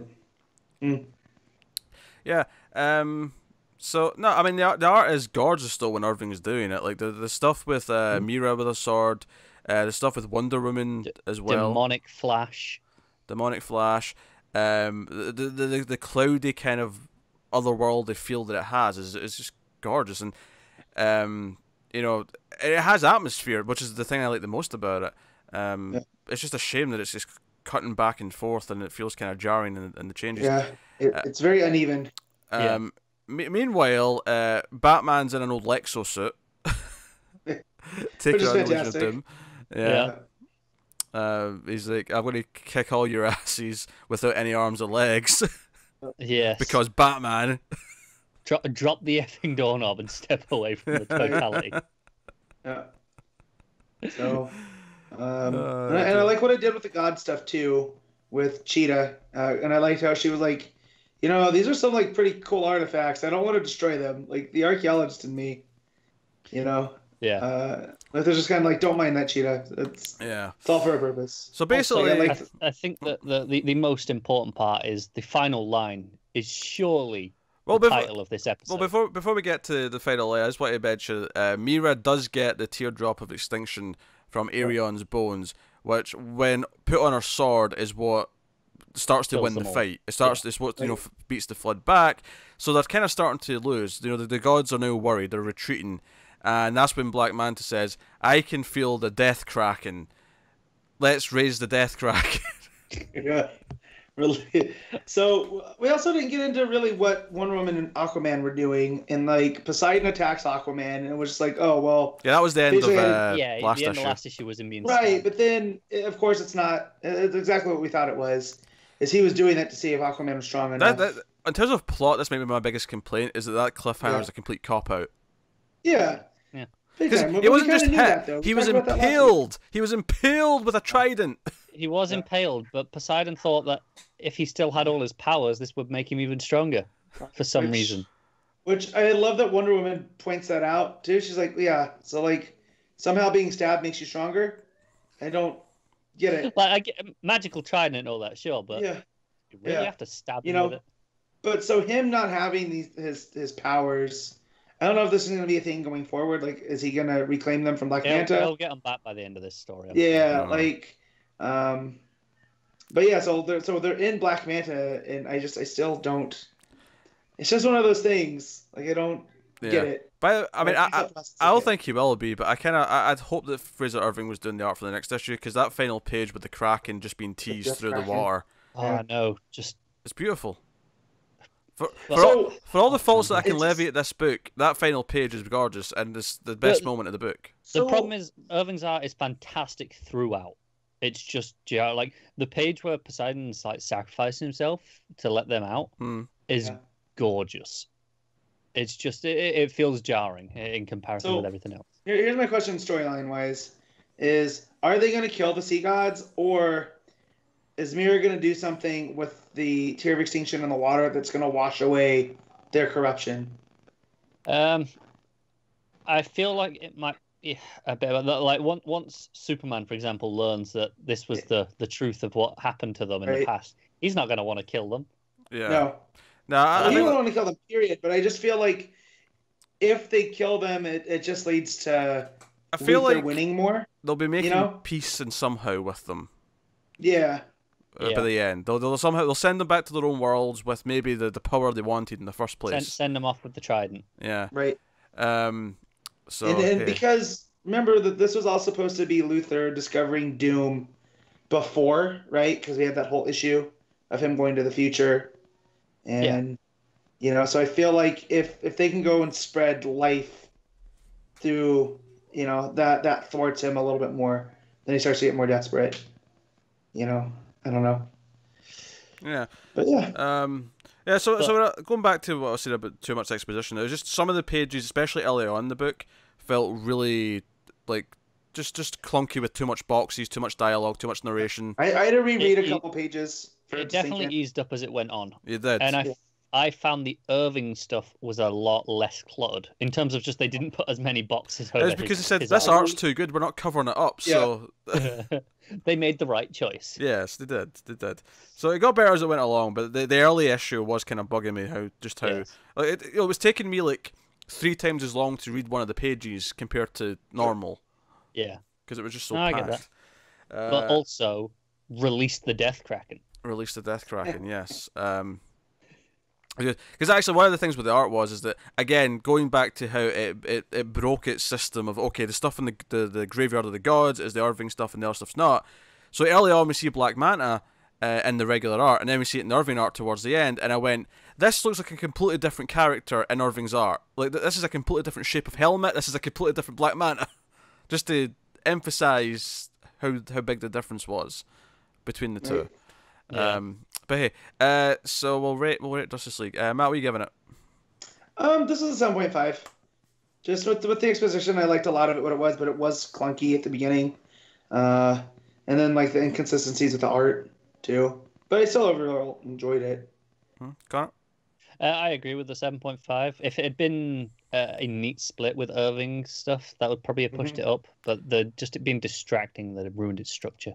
Yeah, I will also concur with the 7.5. I honestly see if this was all Irving, and some of the clunkiness and the overwritten stuff was taken out, this could have been like a 9.5 for me.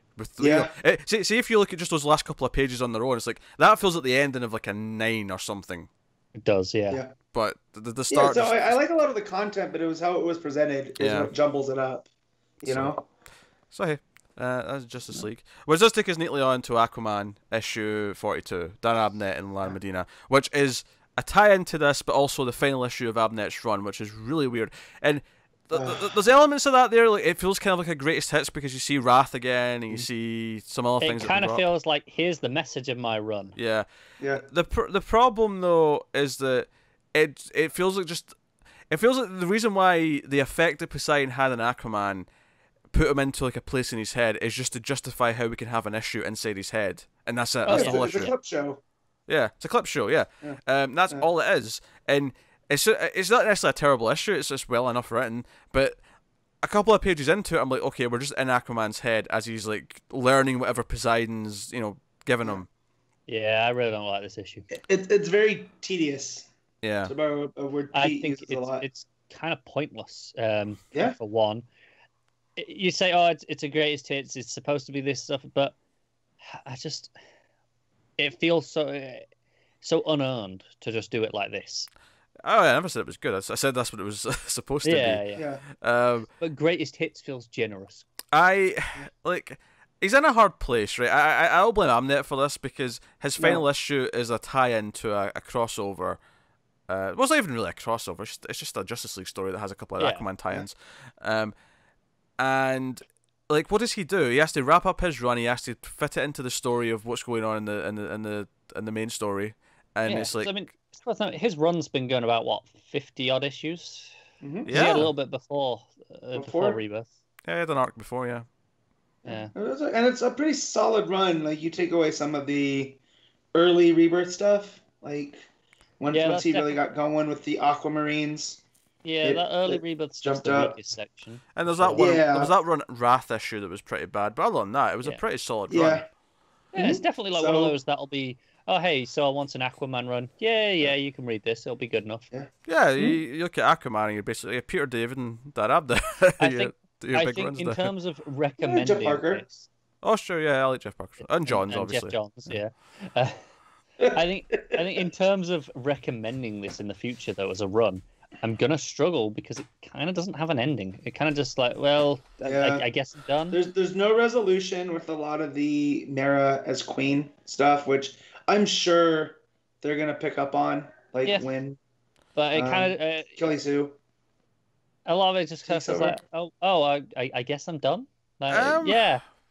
Honestly, only because of the little extra stuff at the end. Like, I think you for the end of Abnett's run, you take it as the end of the Wrath story, which also was the end of the Mera mini, right? It ended with her being proper queen and them saving Atlantis and it rising. That was the end of his run, was Atlantis rising. The crossover with Suicide Squad and then these tie-ins to Drowned Earth are just... The coronation is part of that. It doesn't matter though. It really doesn't matter. But any other writer, like he could have been done. Like that's the logical end of his story.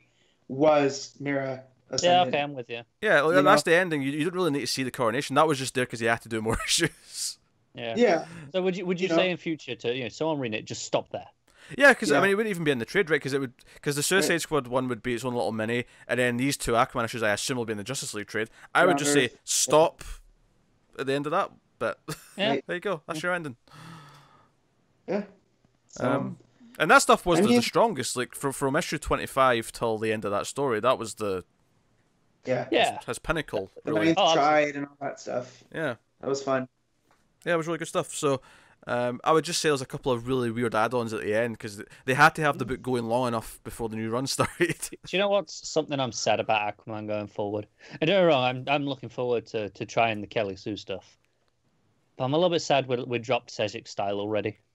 I thought that's it. That's the style for the next 5 years. That's what we're going with as Aquaman style. Then I guess we're back to house style. That and Dolphin. I need to see more Dolphin. I like her a lot. Yeah, I like Sejik's style on that book as well. It made it feel a bit more unique. Because it was even after he left, it was like no, we're keeping that feeling, right? And that's why we assumed okay, that'll be the style going forward. And I guess not. It was for the rest of the run, but yeah, which was nice. I'm glad it lasted as long as it did. I would have loved for that to carry forward. Yeah. Yeah, as for this actual issue, what's going on? It's like Aquaman's a little boy with his dad, and his dad's telling him to be brave and find hope, basically. As Aquaman sees some of his greatest enemies, sees Mantis, sees Wrath, and sees Ocean Master. Yeah, and then he's like, "Oh, great, I'll wake up now." It's like, I need to grow up. Sure, yeah, I'm an adult. Got it. Yeah. Yeah. Oh boy. It was a pointless tie-in, really. Yeah, I didn't like this issue. We kind of knew that's what this was going to happen by the fact that it was a tie-in and not part of Drowned Earth. We joked oh, this next issue is just going to be what had happened after. It really felt like Drowned Earth was written, and it was like, oh, when he gets hit with Poseidon, we'll use that as our excuse to have an issue. We'll just say an issue takes place in his head, and they had to think of a way to shoehorn it in, and that's what it feels like. Yep. Mm-hmm. So it's weird that going through all these greatest hits things that Dolphin doesn't really show up. Nope. So I brought her up because you feel like that was meant to add some tension with the Mara thing, and now that's just we're not doing that anymore. No, I get that she's represented in the fact that I assume that's meant to be a dolphin. That's his friend that guides him back to shore.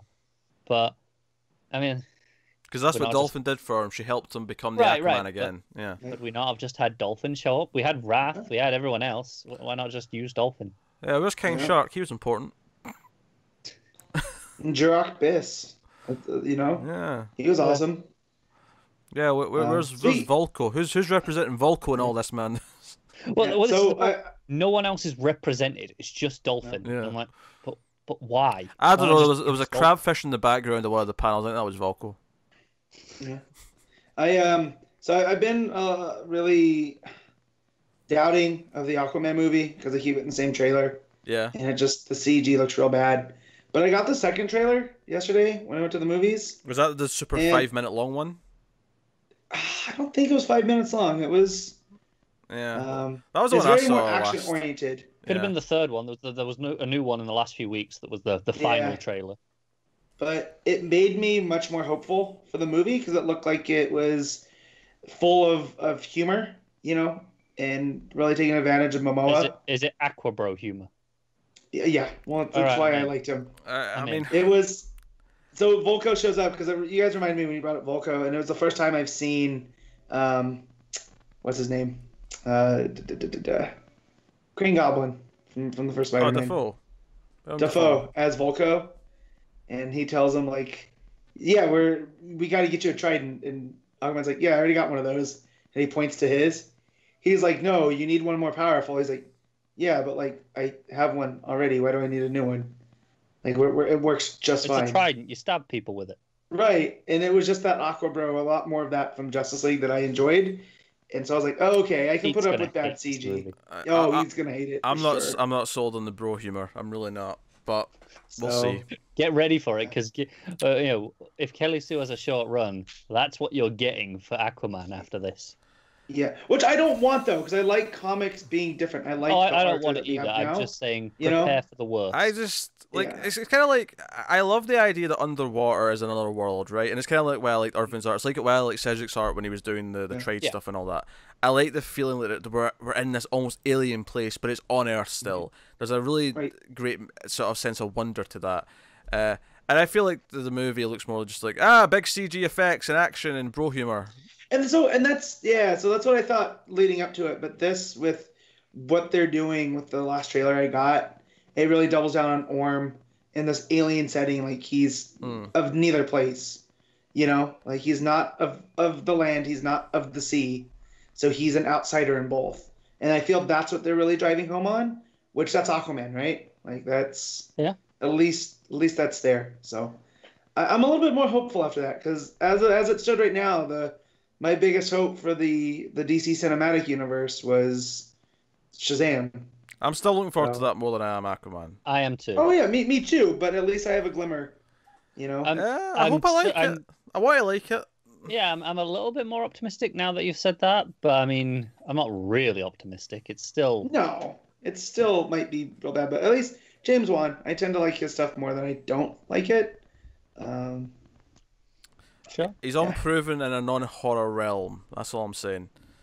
Man, Fast 7 was pretty good. In fact, I wish... Oh, it was okay, I suppose, yeah. But, I mean, I would want him to use some of his horror stuff in Aquaman, because I think the horrors of the deep would be... I'm definitely feeling like the Trencher are going to show up. Like, you don't bring James Wan in and don't tease. At least tease the Trench. Like, we can get one scene. But then I'm worried that, we've got a Trench, we got Black Manta, we got Orm, we got, like, how many villains do we need? This is getting stuffed. Anyway... what are you rating Aquaman? The book, Matt? 5.5. It was pretty bad. As in 5.5. All right, okay. Yeah, 5.5. No, I'm not getting into it again. I'm not. You cut 5.5. It literally, by definition, above average. Yeah, but it's pretty bad. Yeah, but it's still readable.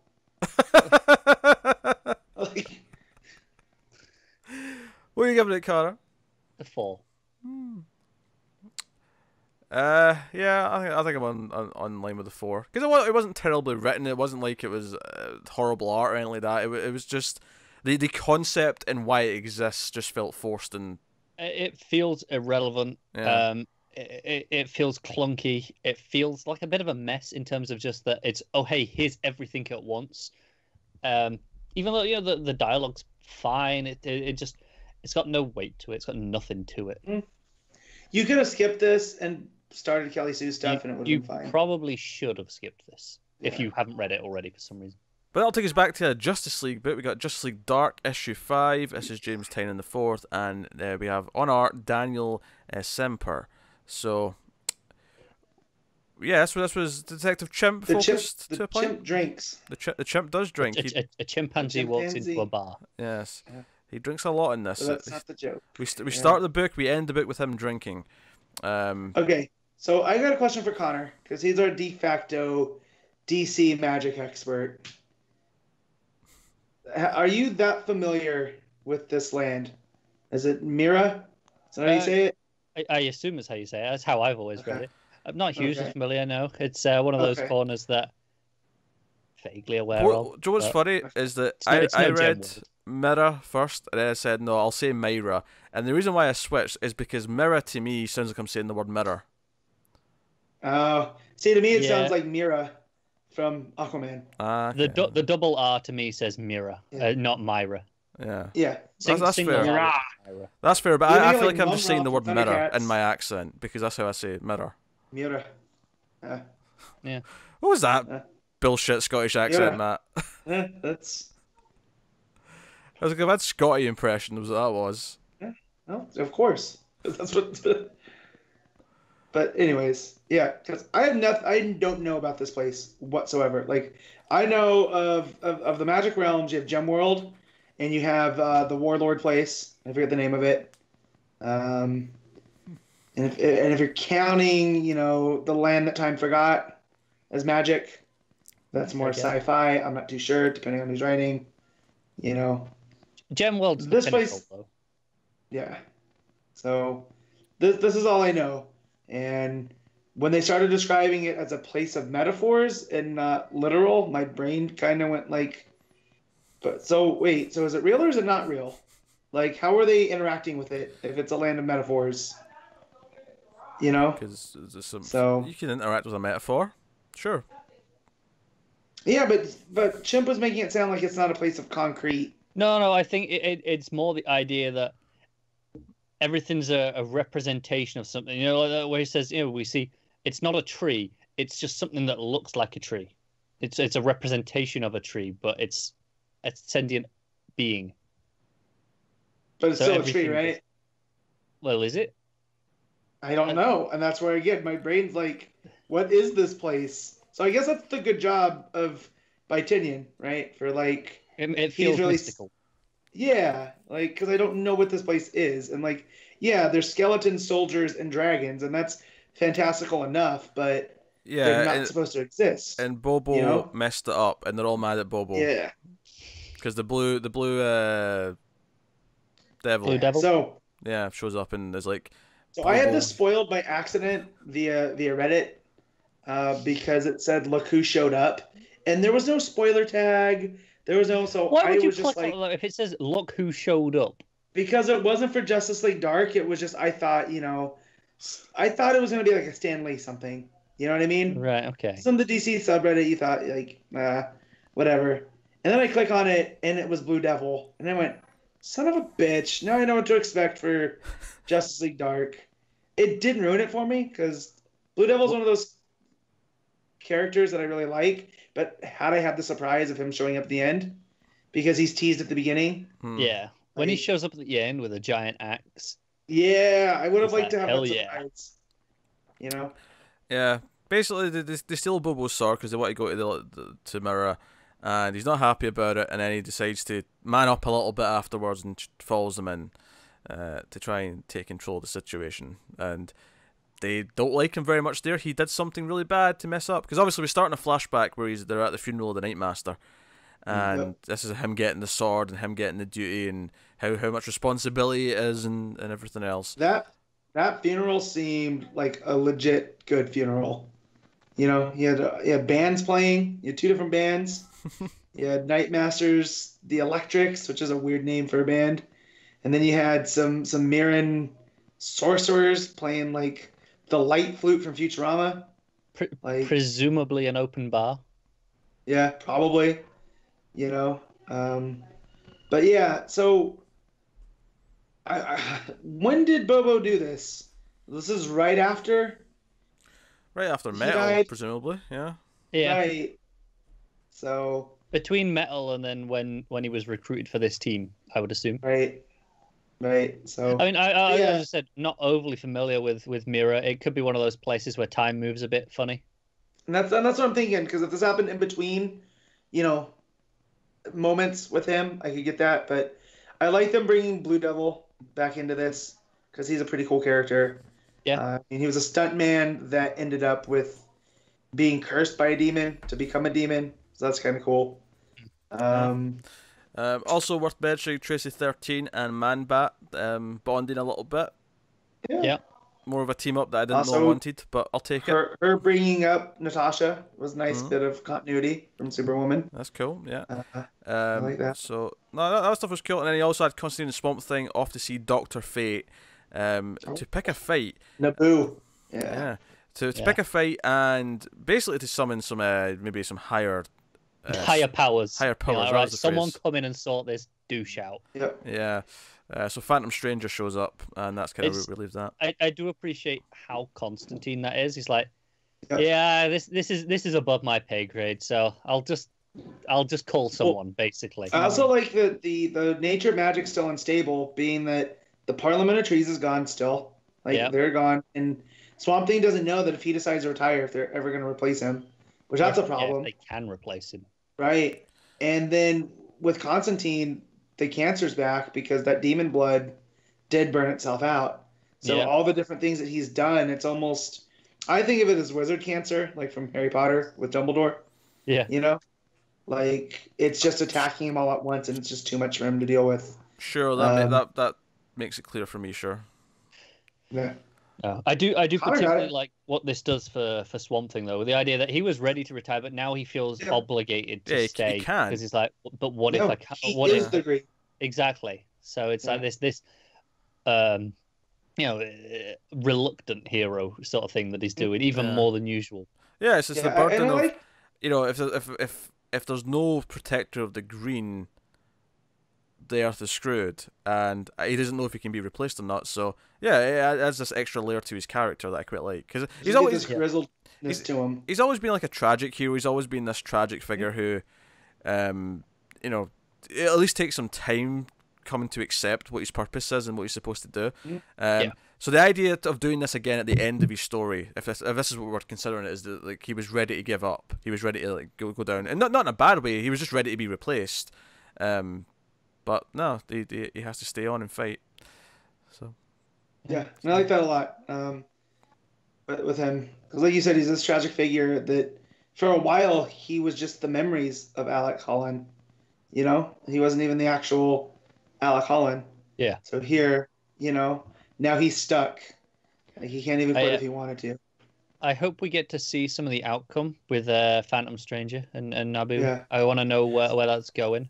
So, do we know if Phantom Stranger is still supposed to be Judas? Like, if that's... As far as I know, yeah. Okay. I don't remember it being undone. He seemingly outranks Naboo, because he's like, we need to have a talk. You know? It does feel that way, yeah. But I definitely feel like we're going to get this villainous Naboo for now until they can strap someone else to the helmet. You know? Because I think... We got the teasers with Man-Bat asking Tracy 13 to hey, we got the kid in the jar. Help him. Yeah, we help him, and we can have Khaled be Fate again, I assume. Yeah, but see, I like this Naboo that he's all about order and he doesn't care about it, you know, and that's what makes him villainous. Like he's not a bad guy exactly. He's just like, no, you guys mess things up too much. I have to clean this up. Gone to the extreme. Yeah, and I like that about him because if they could strap him down, then that adds that little wrinkle to Fate where now he has Naboo going, nah, you got to let me loose. You got to fix all this, you know? So that's cool. Yes. Yeah. No, it was a good issue. Just on the art, I wasn't familiar with Sampere before, but I really liked it. It was pretty solid. Right from the start with Chimp walking into the bar. Yeah, that and fantastic colours on the opening stuff, especially for the funeral. But then you get all these double-page spreads of, like them fighting the dragon thing, like Wonder Woman leaping at the dragon was fantastic looking. Yeah, I think sometimes you worry when you see a name in the art you don't recognise and you're like, oh, God, is this going to be good or not? Well, yeah, because it's just an unproven quantity, isn't it? It's like you don't know what to expect. But no, the art was really solid. No, it was good. What are you giving it, Matt? This was a 8.5. I thoroughly enjoyed this issue. Okay, Connor? Yeah, I'm on board with the 8.5. I'm going to be the grouch in this one then. I'm going with a 7. I liked it. The art was good. I like the Swamp Thing stuff. And I like what it's doing with Chimp. I guess my lessened enthusiasm is just because we're in a magical realm and we're dealing with magic-y things. It's me and Matt are right at home. Yeah. Yeah, it's reminding me of Demon Knights. Like, God, I missed that book. Yeah, so that's what I'm looking up Daniel Sampere now to see where we would have seen him. He's done some Green Arrow. He's done a lot of Injustice. So he's been with DC for a while then, doing stuff, just not books we'd have been seeing. Yeah. He did Batgirl 18 and 19. Okay. Trying to see which. Obviously, it didn't make enough of an impression that we remembered, but no. I'd like to think I'll remember after this. Yeah. I'm looking forward to it more. So that's always good. Yeah. All right, cool. That'll take us on to Sideways issue 10. Dan Didio writing. Kenneth Rocafort is back on art, which will probably be for the final run now, I imagine. Unless he's, because he created the character. He's credited with it. That's what I was say. It would be sad, given that this was the artist line, and Rocafort's been relatively consistent on the book, right? To not end with it. Yeah. He started it. There's a couple issues here and there. He was there for the whole first arc, I think, and then he was gone for this Seven Soldiers stuff in the middle. Yeah. So maybe he's now back to the end. But yeah, this is Derek coming home, and he's been gone for a week, so his dad had police in looking to search for him. So that's unfortunate. That was rough. Yeah, the stuff with the dad. Yeah, his dad's basically your mum was the one who wanted to adopt you. I don't know if I'm going to keep you now that now she's gone. Was basically the gist of it. Fairly depressing conversation, but he ends up meeting up with Ernie, and because she obviously knows everything about his powers, she just says, "Hey, take me away from here right now, like somewhere far away." So they go to Paris with his powers, and they're just sitting on the Eiffel Tower, and they have this heart-to-heart about what she's going through. Her parents are splitting up, He's been telling her about the Seven Soldiers and fighting in the other dimensions, and how he was kind of inspired because Superman just ran in head first, and she hits him in the back of the head. She's like, "Stop beating yourself up. You're not Superman, right? That's what makes him Superman, right? You do the best you can." And then they have a kind of a sweet moment where they hold hands a little bit, and it's like, okay, we're they graze hands on the, they're by the Eiffel Tower. They can see it in the background. Or are they on that? No, sitting on it. They're actually sitting on one of the demons. They're sitting on it. Yeah. Yeah. So it's this really nice moment, and then this is a really obvious comparison to make, but it was giving me serious early Ultimate Spider-Man Peter and MJ vibes. Yeah. That's what it was giving me. That makes sense. Which is good, because I was rooting for them. And then there's a bombing attempt in a subway, and Sideways jumps in to go help, and he becomes like this hero of Paris. Yeah, which is super nice. They all start like praising him in French, and he can't understand them, but he's just sort of saying Allons-y, just try to get them to move out the subway. But the second guy, because there's like a second bomber who he actually he does a little rift and just like puts his hand through and grabs a detonator from the guy's hand, which I really liked.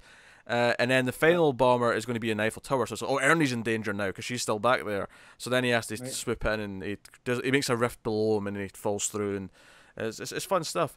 And then he's like, he even kind of hints that, this was more important, this one, because it was you that was in danger. But they're kind of like, okay, all right. So we'll get back to the potential romance here later. But it was some of the sweet stuff that I like this book for. Because we weren't that super keen on the last arc because he was away in this other dimension doing whatever. And it was really nice to come back to the supporting cast. It was really nice to come back to all these characters. And then the final. I loved his story. How he didn't exactly lie to the police. He just wasn't 100% truthful. Yeah, he was technically in Metropolis. Yeah. Yeah, he's like, so I fell in with this group, and I did some things so I could get fed. And, I helped, I saw Superman in Metropolis. So, that was fun. It was, I liked all that. And then just the dad stuff kind of bothered me. I just... Like him just going, I never wanted you. Bye. It was just like I understand their relationship was meant to be complex, but like, I don't know, he's been around him for his entire life. I'd like to think it would be a little bit more than that. I'm curious to see where they go with that. Meanwhile, the lady who runs the business, the lab, her mom killed the mom. Responsible for mom's death, she hires or has someone else that she's experimented on to come and nab Sideways, or more specifically, he nabs Ernie and sort of kidnaps her, and he's like, I can do what you can do, Sideways, so you're going to do what I say, kind of thing. Yeah. So did you recognize this villain? I did not. I'm just going to look up, because he said his name at the end, so I'm just going to go. Yeah, his name's Bolt. He was he was in the comics in the 90s. He's a teleporter. Yeah, he showed up in John's Titans. Well, not John's Titans, but that same series just after John's had left when they did the Terra Titan stuff. Yeah, I'd never heard of him. He's got kind of almost electro-looking like eye things with the spikes in it. His name doesn't seem to make sense because he looks like he's electrical powered with a name like Bolt, but he's a teleporter. But what I remembered from him was he had a son named Dreadbolt that took over for him, and his son took over by basically turning on his teleportation suit and sending it into a brick wall. So he could take over the legacy. You bolt away, right? So he goes away. Also, it's really funny how Usain Bolt just happened to land the name Bolt, and he's like the fastest man on earth. Just point that out. I did laugh though, because the next time on says thunder, bolt, and lightning. Very, very frightening. Yeah, so that made me laugh. Indeed. So, but no, this was back on form. I really like this issue. It was back to what I like about Sideways. It's depressing that it's ending, but yeah, that was the bummer, because I said it at the top that we kind of wasted some of the issues with the Seven Soldier stuff, knowing like, is that going to be part of something going forward? Like, is that why we put it there? Yeah, maybe. But I mean, at least with Didio being the one writing the book, he knows that he's cancelling it. So he'll have an ending in mind, I'm sure, and he'll wrap it up. And hopefully Sideways. I just hope Sideways sticks around. Yeah, I hope it ends up in a team book or something. Yeah. Give some Sideways. Yeah, throw him on the Titans, or the Teen Titans rather. I think the downside though is that I like his supporting cast, and I feel like that's what you're going to lose. You're going to lose Ernie if he's just on a team book, because he'll just be with the teammates, which will kind of suck. But hey ho, what are you giving it, Matt? Oh, this was an 8. I enjoyed this one. The art, especially. It's nice seeing Rocafort back. That was the strong point. And the story was back to form outside of the dad stuff. I didn't have too much problems. So.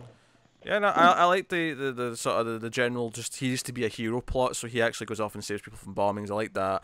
I like the stuff with Ernie a lot. Well, and it turns out that it's Leviathan too. We kind of skipped over that. Yeah, it was Leviathan who was behind it. So I'm wondering if this is going to tie into some Superman stuff, because we've seen that now he's been kind of inspired by Superman.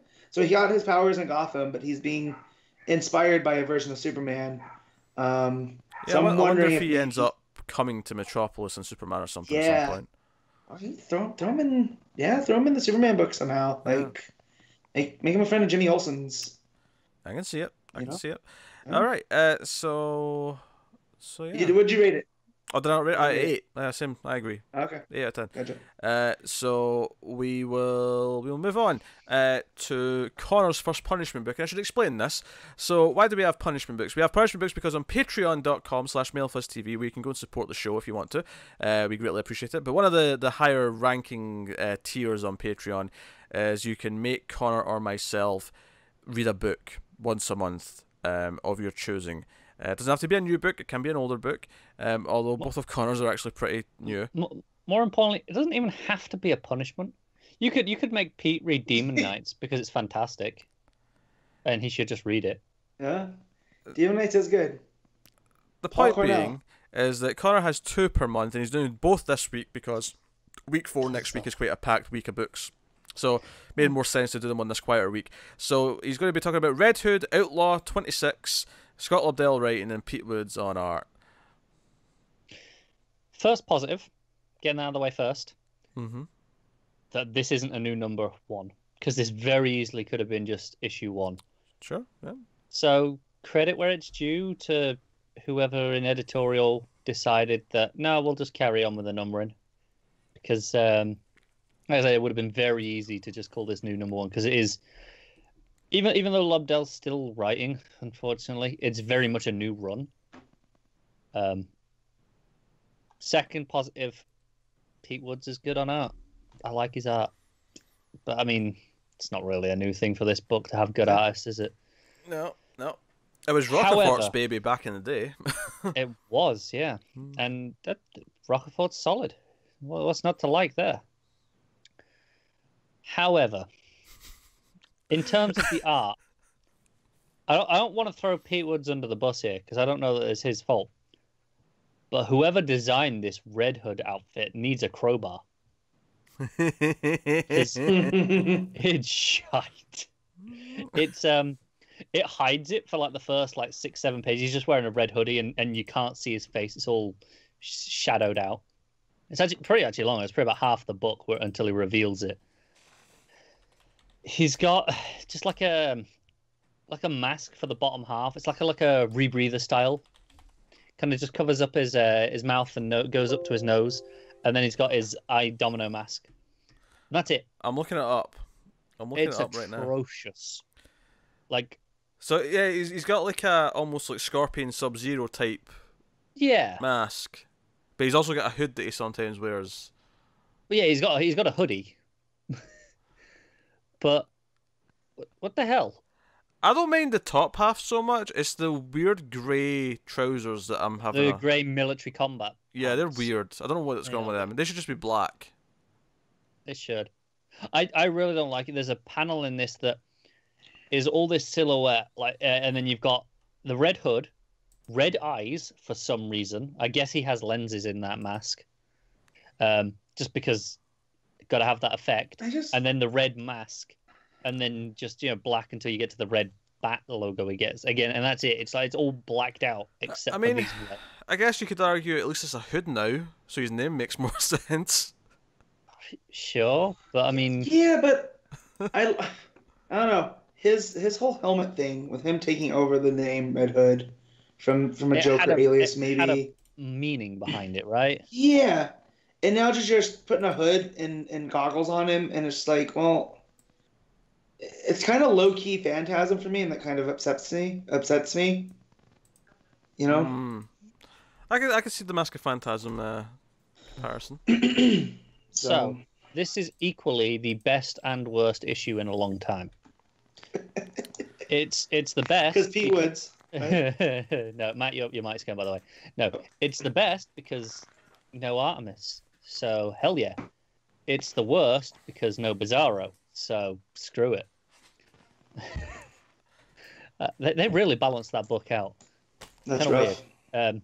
But yeah, so the point is he's tracking down this gangster drug running, I think it was.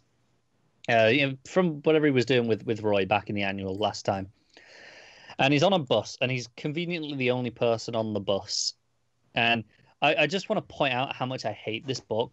That the first caption, you know, the location captions that you get, it just says America, 2 a.m. somewhere.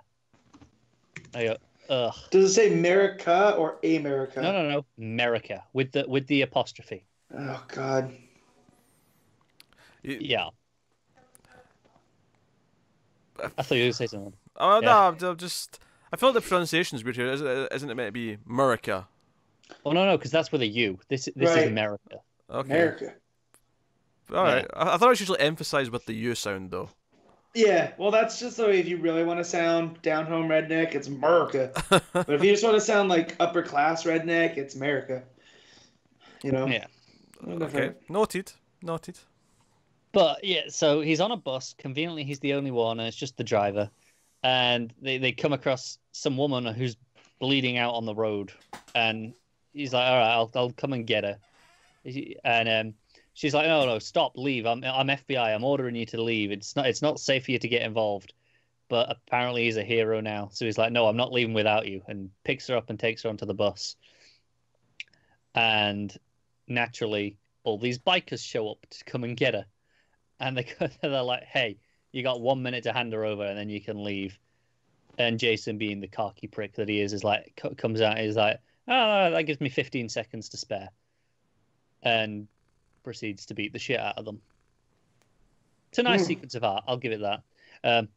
It's a little weird that throughout all of this, we're still hiding the outfit, so we're still hiding the mask. It's just the silhouette. I think he hasn't got it on yet, which is why that's the case, because he's just there's no red eyes or anything like that. So he beats them all up, sticks the flare up the lead biker's ass because that was his threat.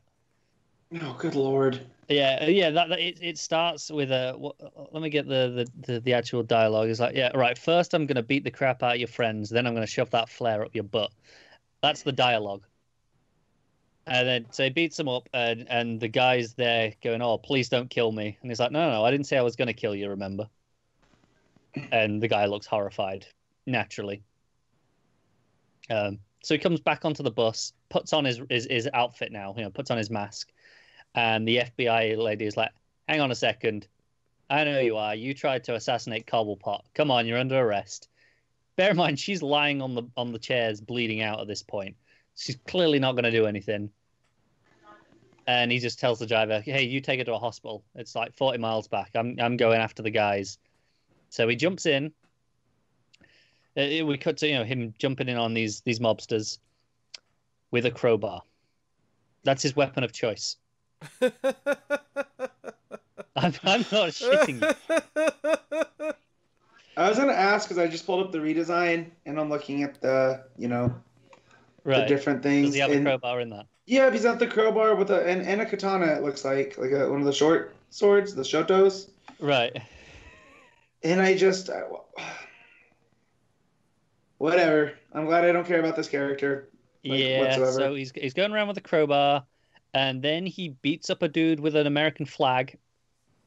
Like he gets a big flagpole, he's waving it around, smacking dudes. So the guy has the American flag, or no, Red Hood. Jason beats him up with the. Jason grabs a flag out of the ground, there's a flagpole nearby, so he grabs it, smacks the guy in the head, and then stabs someone in the chest with it, with the other end, and then it's back to crowbar action after that. It's kind of rough. And then he blows up the leader. He leaves a bomb in his car. And He takes back the FBI woman. Her partner died. I think he died from this gang. So he gives us the badge, I think, or something, and he's like, hey, his family will be grateful. Yeah, that's about it. He's gonna help her out because of course he is, and it's awful. It's so bad.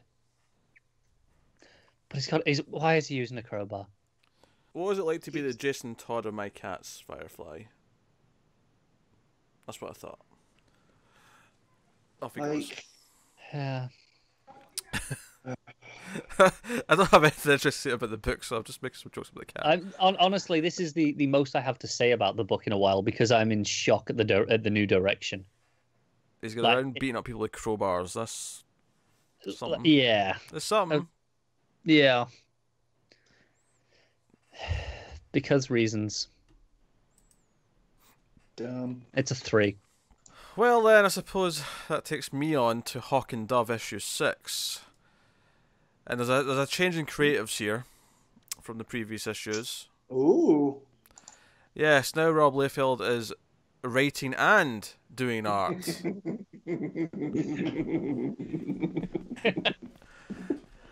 Is this your favorite issue yet? There must be so many pouches. I'll just say, Tyler, I have a crowbar with your name on it. It's in a glass case. It's just being spruced up. It'll be taken out on a special occasion when opportunity comes knocking. So somehow, I don't know how this is possible, but somehow because he's writing the book as well, the art got worse. It's like, I don't know, maybe he had less time to do the art because he was writing, but right, it's worse. It's somehow worse. There's some weird faces. So the front cover of this one has Hawk crossed out. It says Batman and Dove, although Hawk's still there. It's Hawk, Dove, Batman, and Robin, and that leads me to my first major problem with the art, of many, might I add. Robin shows up, right, and I got confused. Because I went, wait a minute, this is the New 52. So Robin has to be Damien. Has to be Damien, right? Mm-hmm. Sure. He looks like 6 foot tall. And he looks like he's, in his 20s. And I'm like, he's got a staff. And I'm like, oh, so it's Tim then. It's Red Robin. Yeah, it must be Tim. But it was just one R, not Red Robin. And I'm like, and plus, Red Robin and New 52 had that stupid costume as well anyway. Yeah. But Did, yeah. I'm like, I'm confused. Is this meant to be Damien? It can't be Damien. He looks like 25. And like 2 pages later, he mentions, when he's, because it's Hawk and Damien, or Hawk and Robin arguing with each other, like making threats. And then Robin says, "Oh, you're lucky I didn't go all League of Assassins on your ass."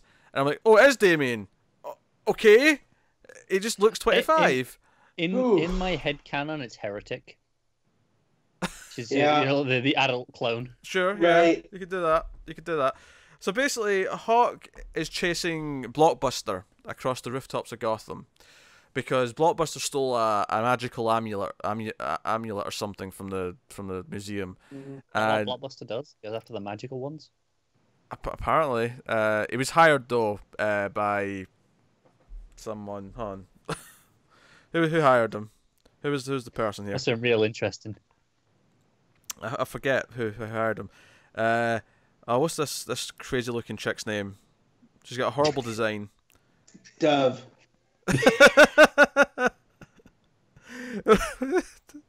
No one's talking to her. Oh, they must say it in the dialogue before they get there. Necromancer. That's who it is. Necromancer. Oh, jeez. That's a great name. Right. So it's so generic, I'm completely unfamiliar with who this is. She's got like a really ridiculous 90s bullet head looking outfit. So, you know how last issue I complained that Dove's art, it was like she was drawn in a top that was just like, painted onto her skin so that her boobs could really pop out. There's a panel when she first appears, because she's not around in the first few pages, and when she eventually pops in to help Hawk out because he's getting his ass kicked by Blockbuster, she has this like sort of like, I want to say it was like a fly kick type motion, even though it's a punch she's doing. She's punching with like an arm, but she's also got her leg up at the same time for some reason. And not only are her boobs like sticking out at a weird kind of angle, because her abdomen's like unnaturally skinny and kind of curved round to like a weird degree. She's also got her legs up in there, so she's also doing like a sort of here's my ass out for everyone to see as well kind of motion. I don't think you can make a punch look this absurdly erotic in the most juvenile way, but somehow Liefeld has managed it. What do her feet look like? Somehow they were cut off. No, they're there. Triangly. Just Okay. For the record, I was intrigued, so I googled necromancer. Oh, go on. This was her first and only appearance. No wonder I didn't know who it was. Yeah. So Robin shows up after Blockbuster runs off and fights with Hawk a little bit with some awful dialogue. And then eventually Batman shows up, and Batman looks horrendous. This is one of the worst looking Batmans in a modern comic book I have ever seen. It is garbage. Is it up there with the garbage. Cap from Heroes Reborn? Not worse than that, because that's That is the benchmark of atrocious. that is the benchmark of atrocious. So almost every line of dialogue out of Batman's mouth feels off. You know how we were complaining of the detective arc recently with Robinson, yeah. with Robinson? This is worse than that. It's actually worse than that. Right,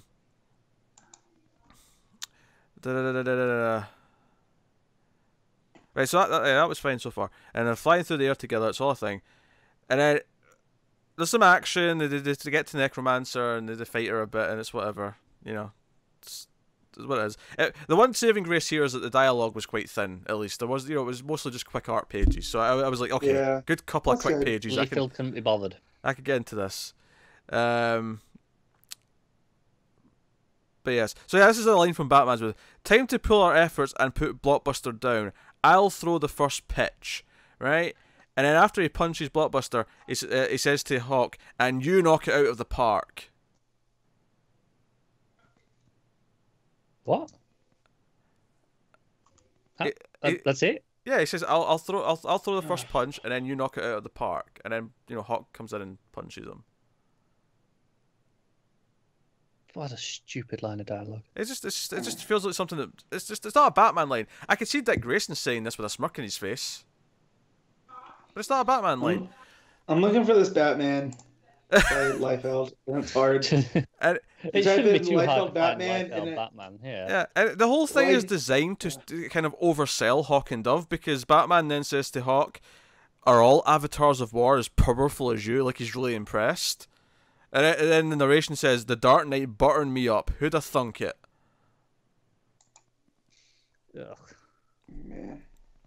So then he's like, "Oh, you two have great potential. Go off and maximize it." There's some more horrible art. The page of Batman are you talking about, is that where he says right here? Yeah. Robin's right. Yeah, that's it. That's the one. Oh man, dude, he's got traps to make Batista look jealous. What did you search to find that? Oh. Yeah, I went Batman, Liefeld, Batman, Hawk and Dove. Okay. And then searched till I found what looked like a panel. It's not even the worst page of Batman though. The final page has probably the worst Batman in the book. His chest is doing some really weird things on the final page. I can't even begin to describe it. But yeah. I'm looking at that panel, that page that Matt's mentioned. How is Batman balancing? Like what? He's on his toes are just about on that pole thing, whatever he's on, and his knees are just coming all the way down. He should be falling just flat on his face. He's mid jump. That's what I'll say. He's literally in the middle of a jump. Yeah. That's my only defense. He is defying physics in a way more than usual.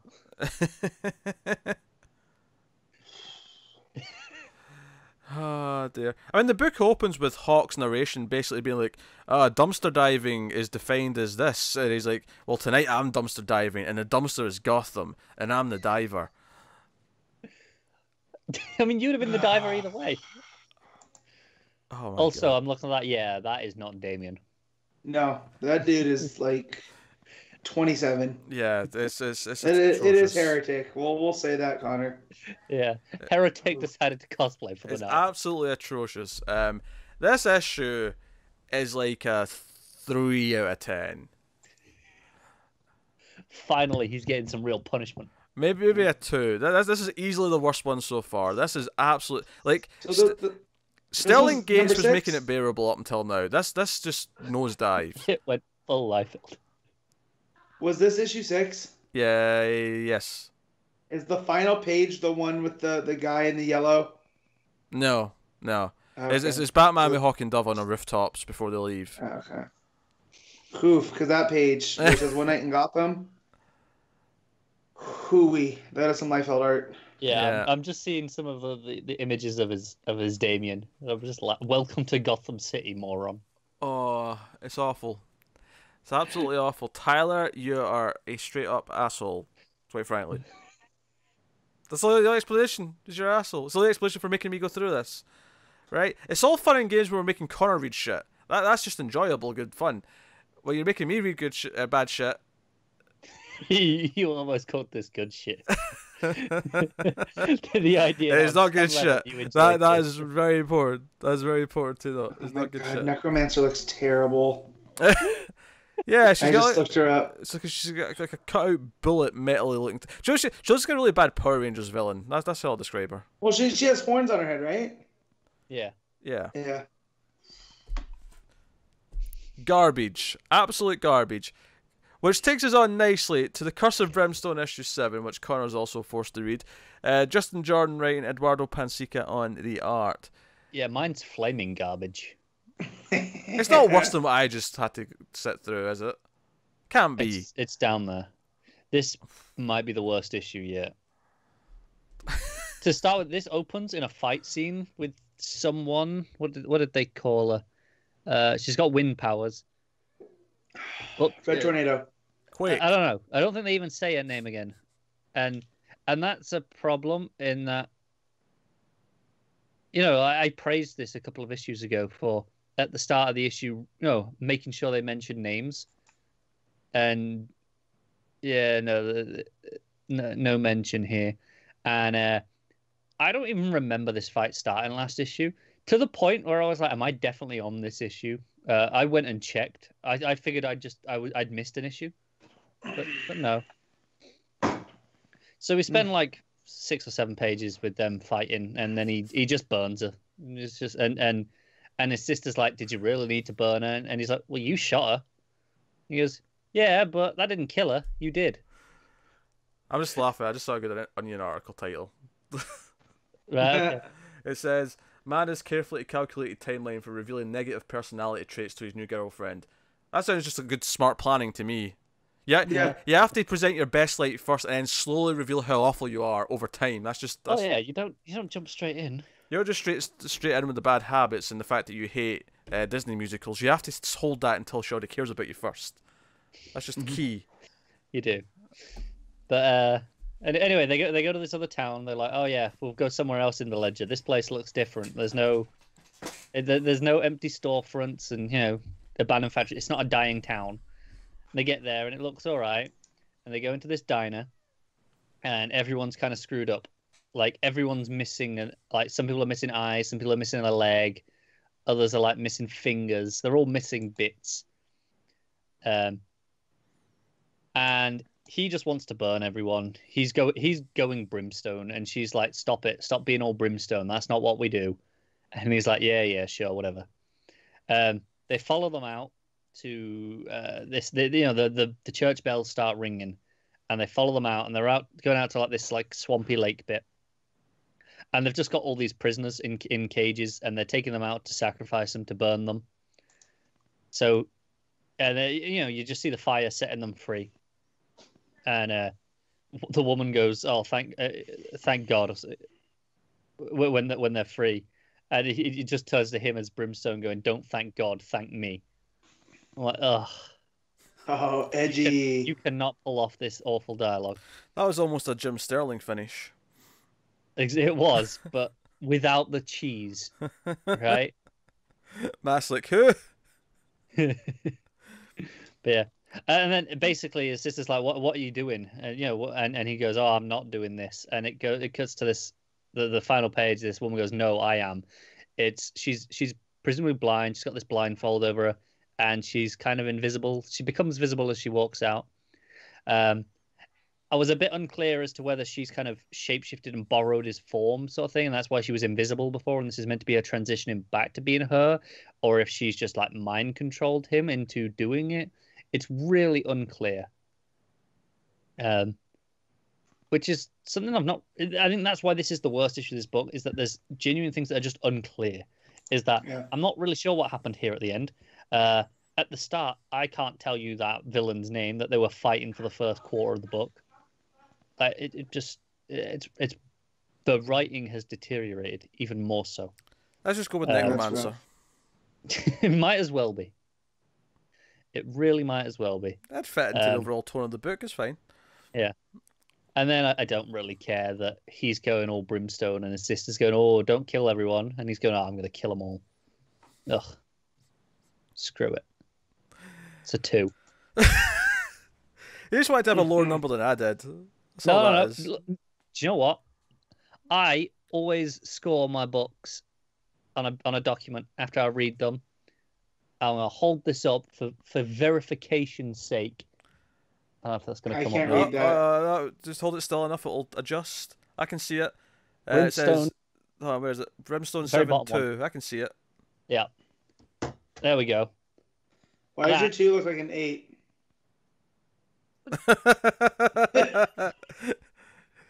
He's lying, people. Stop confusing the audio listeners, man. I'm going to do visual effects later to alter that into an 8. No, he would if he could. He cut out there as he said bother, which I thought was funny. Yep. Oh. All right. That'll be because I plugged my tablet back into charge. That's what it is. It cut out for a second. All right. Well, is that Brimstone? Yeah. It is. It's shite. Excellent. I'm glad it's ending. It deserves to be over. Yeah. You know, it's been a long show when I lean back towards the end and I just bring the mic down to. Yeah, this was meant to be a quicker show. Get comfortable. Well, that's why we asked for questions and stuff. But we had fun. We had some good chat and jovial really conversation. I didn't eat expecting a quicker show. Yeah, I'm pretty hungry myself. So let's draw out this last section as long as possible. This is the section of the show where we pick our favourite stuff of the week. We do our favourite panel/moment. We do our favourite cover, favourite art, and top 5 books. Which in this case there was only 5 books, so it's more just a ranking of all the books we read. I only have 4. You're going to have to put an either Red Hood or Brimstone then to make up. No, I'm not. So we start with panel/moment. And I'm torn between 2 things here. Because on the one hand, I'm like the emotion of Bruce saying, "You shot my boy," or even Bane smirking at the end. Both have such emotional weight. But that final page of Justice League with the Kraken, man. That Kraken. Mm-hmm. Release the freaking Kraken. I just... Release the Death Kraken. The Death Kraken, of course, yes. How could I forget? How dare you? The art's so good that despite all... Swung it back around to the question. Yeah, the art's so good that despite the faults I have with the issue as a whole, I think I have to go with the Kraken page. The tease of this gargantuan thing behind the smoky water. I love it. Do you know who's doing art on the next issue? Because this could be really disappointing. I haven't checked. Yeah. Matt, what are you picking? It was a really rough week because nothing really stood out to me that much. It might just have to be Blue Devil with the axe. My That's God, really cool. Cat. How you yelled at me? I was like, no. I thought you were just really irritated. No, Firefly was like squeezing behind the monitor and he was like rocking it back and forth as it was going. It was annoying. Yeah, really from Justice League Dark. That was pretty cool. I like seeing Blue Devil. Blue Devil, Connor. Mine was going to be Release the Death Kraken, but I can't have that. I can't. All right, what is it from Brimstone? No, I'll go to Justice League Dark. I'll just take Wonder Woman jumping at the dragon. Yeah, that's pretty cool. What it really was Red Hood with a crowbar. Good lord. No, sorry, I'm concerned about Justice League 13. Who's the artist? There's 2 listed on Comixology, and it could be amazing or it could be atrocious. depending on which artist gets it. Okay. So we've got Manipul. Yep. And then we got March. That's a bad combo. I feel like Manipul, didn't he do the first the big first special? Yeah, he did an issue. He did like issue 10, I think. No, did he not do the special? Because remember, it's the special that's the end of this, not the next issue of Justice League. Oh, it's the special. Okay. I just went to the it's Aquaman and Justice League, Drowned Earth, whatever. Right, yeah, okay. I thought it was in the next issue. You fool! Alright, well, let me find Drowned Earth. Calm down. In the meantime, Matt, what's your cover of the week? So this was another tough one. Yeah. I've got two in mind that are kind of fighting for it. Yeah, I think I'm gonna have to go with Sideways though, because that's just it's a really nice, composed image. That's nice. I tried to look for something else, but there was nothing that stood out. He just doesn't want to upset one of our Twitter followers. Yeah. Oh no. The fight for me was between the Batman variant by Medina. Because really very pretty. Good. Yeah. And also the variant on Justice League Dark. I Yeah, never checked who that was. Cool who was the variant on Justice League Dark? Clayton Crane. Who was that? Sorry, Matt. Clayton Crane. Clayton Crane. Okay. I thought it was really nice as well. I'll probably go with Batman though. I'll go with the variant. I'll go with Medina's painted, glorious thing. Well, that's good because I'm going with Justice League Dark. But the regular or the variant? The variant. Okay. Yeah. As for Aquaman Justice League, I was really excited for a second because I saw the cover and it was clearly Manipul. And then I clicked on the details. It's Howard Porter, which is fine, but it's not going to live up to that for the Death Kraken. Yeah. The ethereal nature of it is going to be lost. Yeah. Oh well. But Howard Porter's a good artist. No, I'm not disputing that. But it's going to feel a little bit disappointing coming off the potential of that Irving. Yeah. Yeah. Which does lead us to an interesting question of best art of the week. Mine's down to 2. Irving had the most impressive pages this week, but I can't give it to Justice League. I just can't. That's the thing. Do we award it to the book or do we award it to the artist? To the book. The book, usually. The book. Right, okay, then Irving's out of the question, unfortunately. Yeah, because it's just the jarring nature of the other art and how haphazard the rules seem to be for why it changes. I just can't do it. So, Janin on Batman's my pick. Matt? Yep, so I have it down to Janin for Batman, and then Sampere for Justice League Dark. But I think I'm going to have to give it to Janin. Because what we talked about with the hots and the colds, like that's not just the pencils. Yeah. That's the color at work too. Like, it's just a really well put together issue. No, but both of those are my options as well. I'm gonna go with Sampere, or more accurately, just League Dark. And again with the colors, I really like the differentiation with the kind of the muted feel to the funeral. It was really effective. I think part of the reason why we give it to the book rather than the artist is because we do include the colors and everything else. Yeah, it's the whole package. Yeah, and the inks, of course. So, so top 5 books of the week. Then Connor, or top 4 in your case. It's a top 4. Well, I think it's pretty clearly Justice League Dark at the top. Aquaman's obviously stone dead last. So, I mean, Justice League will be number 2 and Batman will be 3. They're pretty close. Okay. Matt? So 1 Justice League Dark, 2 is Sideways, 3 is Batman, 4 is Justice League, and 5 is Aquaman. Yeah, 1 for me is Batman, number 2 will be Justice League, 3 will be Sideways, 4 is Justice League Dark, and then a big gap, 5 is Aquaman. Yeah, it's a huge gap. Yeah. So, there you go. That is the show, which does lead me to tell you what's coming next week. And I did remember to move Doomsday Clock, so I won't say that incorrectly. Makes change. Yeah. So we got Heroes of Crisis issue 3. We got Aquaman Justice League Drowned Earth issue 1, wrapping up this kind of crossover, but not really. Detective Comics 993, Action Comics 1005, Wonder Woman 59, The Flash 59, Batgirl 29, Justice League Odyssey issue 3, The Terrifics number 10, Titans 30, and The Silencer number 11. Also out Good is Lord. the DC Nuclear Winter Special, issue 1, which me and Connor are actually going to do on the Patreon exclusive monthly show for December. Not as the main event, we've actually got a Christmas themed book to talk about as well, but it's quite a short book, so we thought for fun, since we won't have time to do it on the regular show, we'll add in the Christmas anthology special into the monthly. So Yeah. we will be doing that somewhere. This month's monthly should be coming in the next few days. Yes, we're recording that in a few days' time. Yeah. I started reading it this morning. Actually, I got half done. Oh, did you? Yeah, we're doing Superman Earth 1 Volume 2. We did Volume 1 way back at the start of the monthlies, so we're continuing that. Yeah. So that's for patrons. If you're I started reading Volume 1 a while back, and I got about a third of the way through and got very angry. So You understandable. didn't make the worst choice in the world. yeah. Yeah. I mean, both Volume 1s and Volume 2 were gifted to me from a friend because he was getting rid of them, and now I feel it's like a curse. So Now you're like, this is why he was getting rid of them. yeah. So So also next week that we will not be covering is Batman Kings of Fear 4, Batman Beyond 26, Old Lady Harley issue 2, and Raven Daughter of Darkness number 10. So big week next week. We have like 10, 11 books that we're talking about on the show. Some really meaty stuff.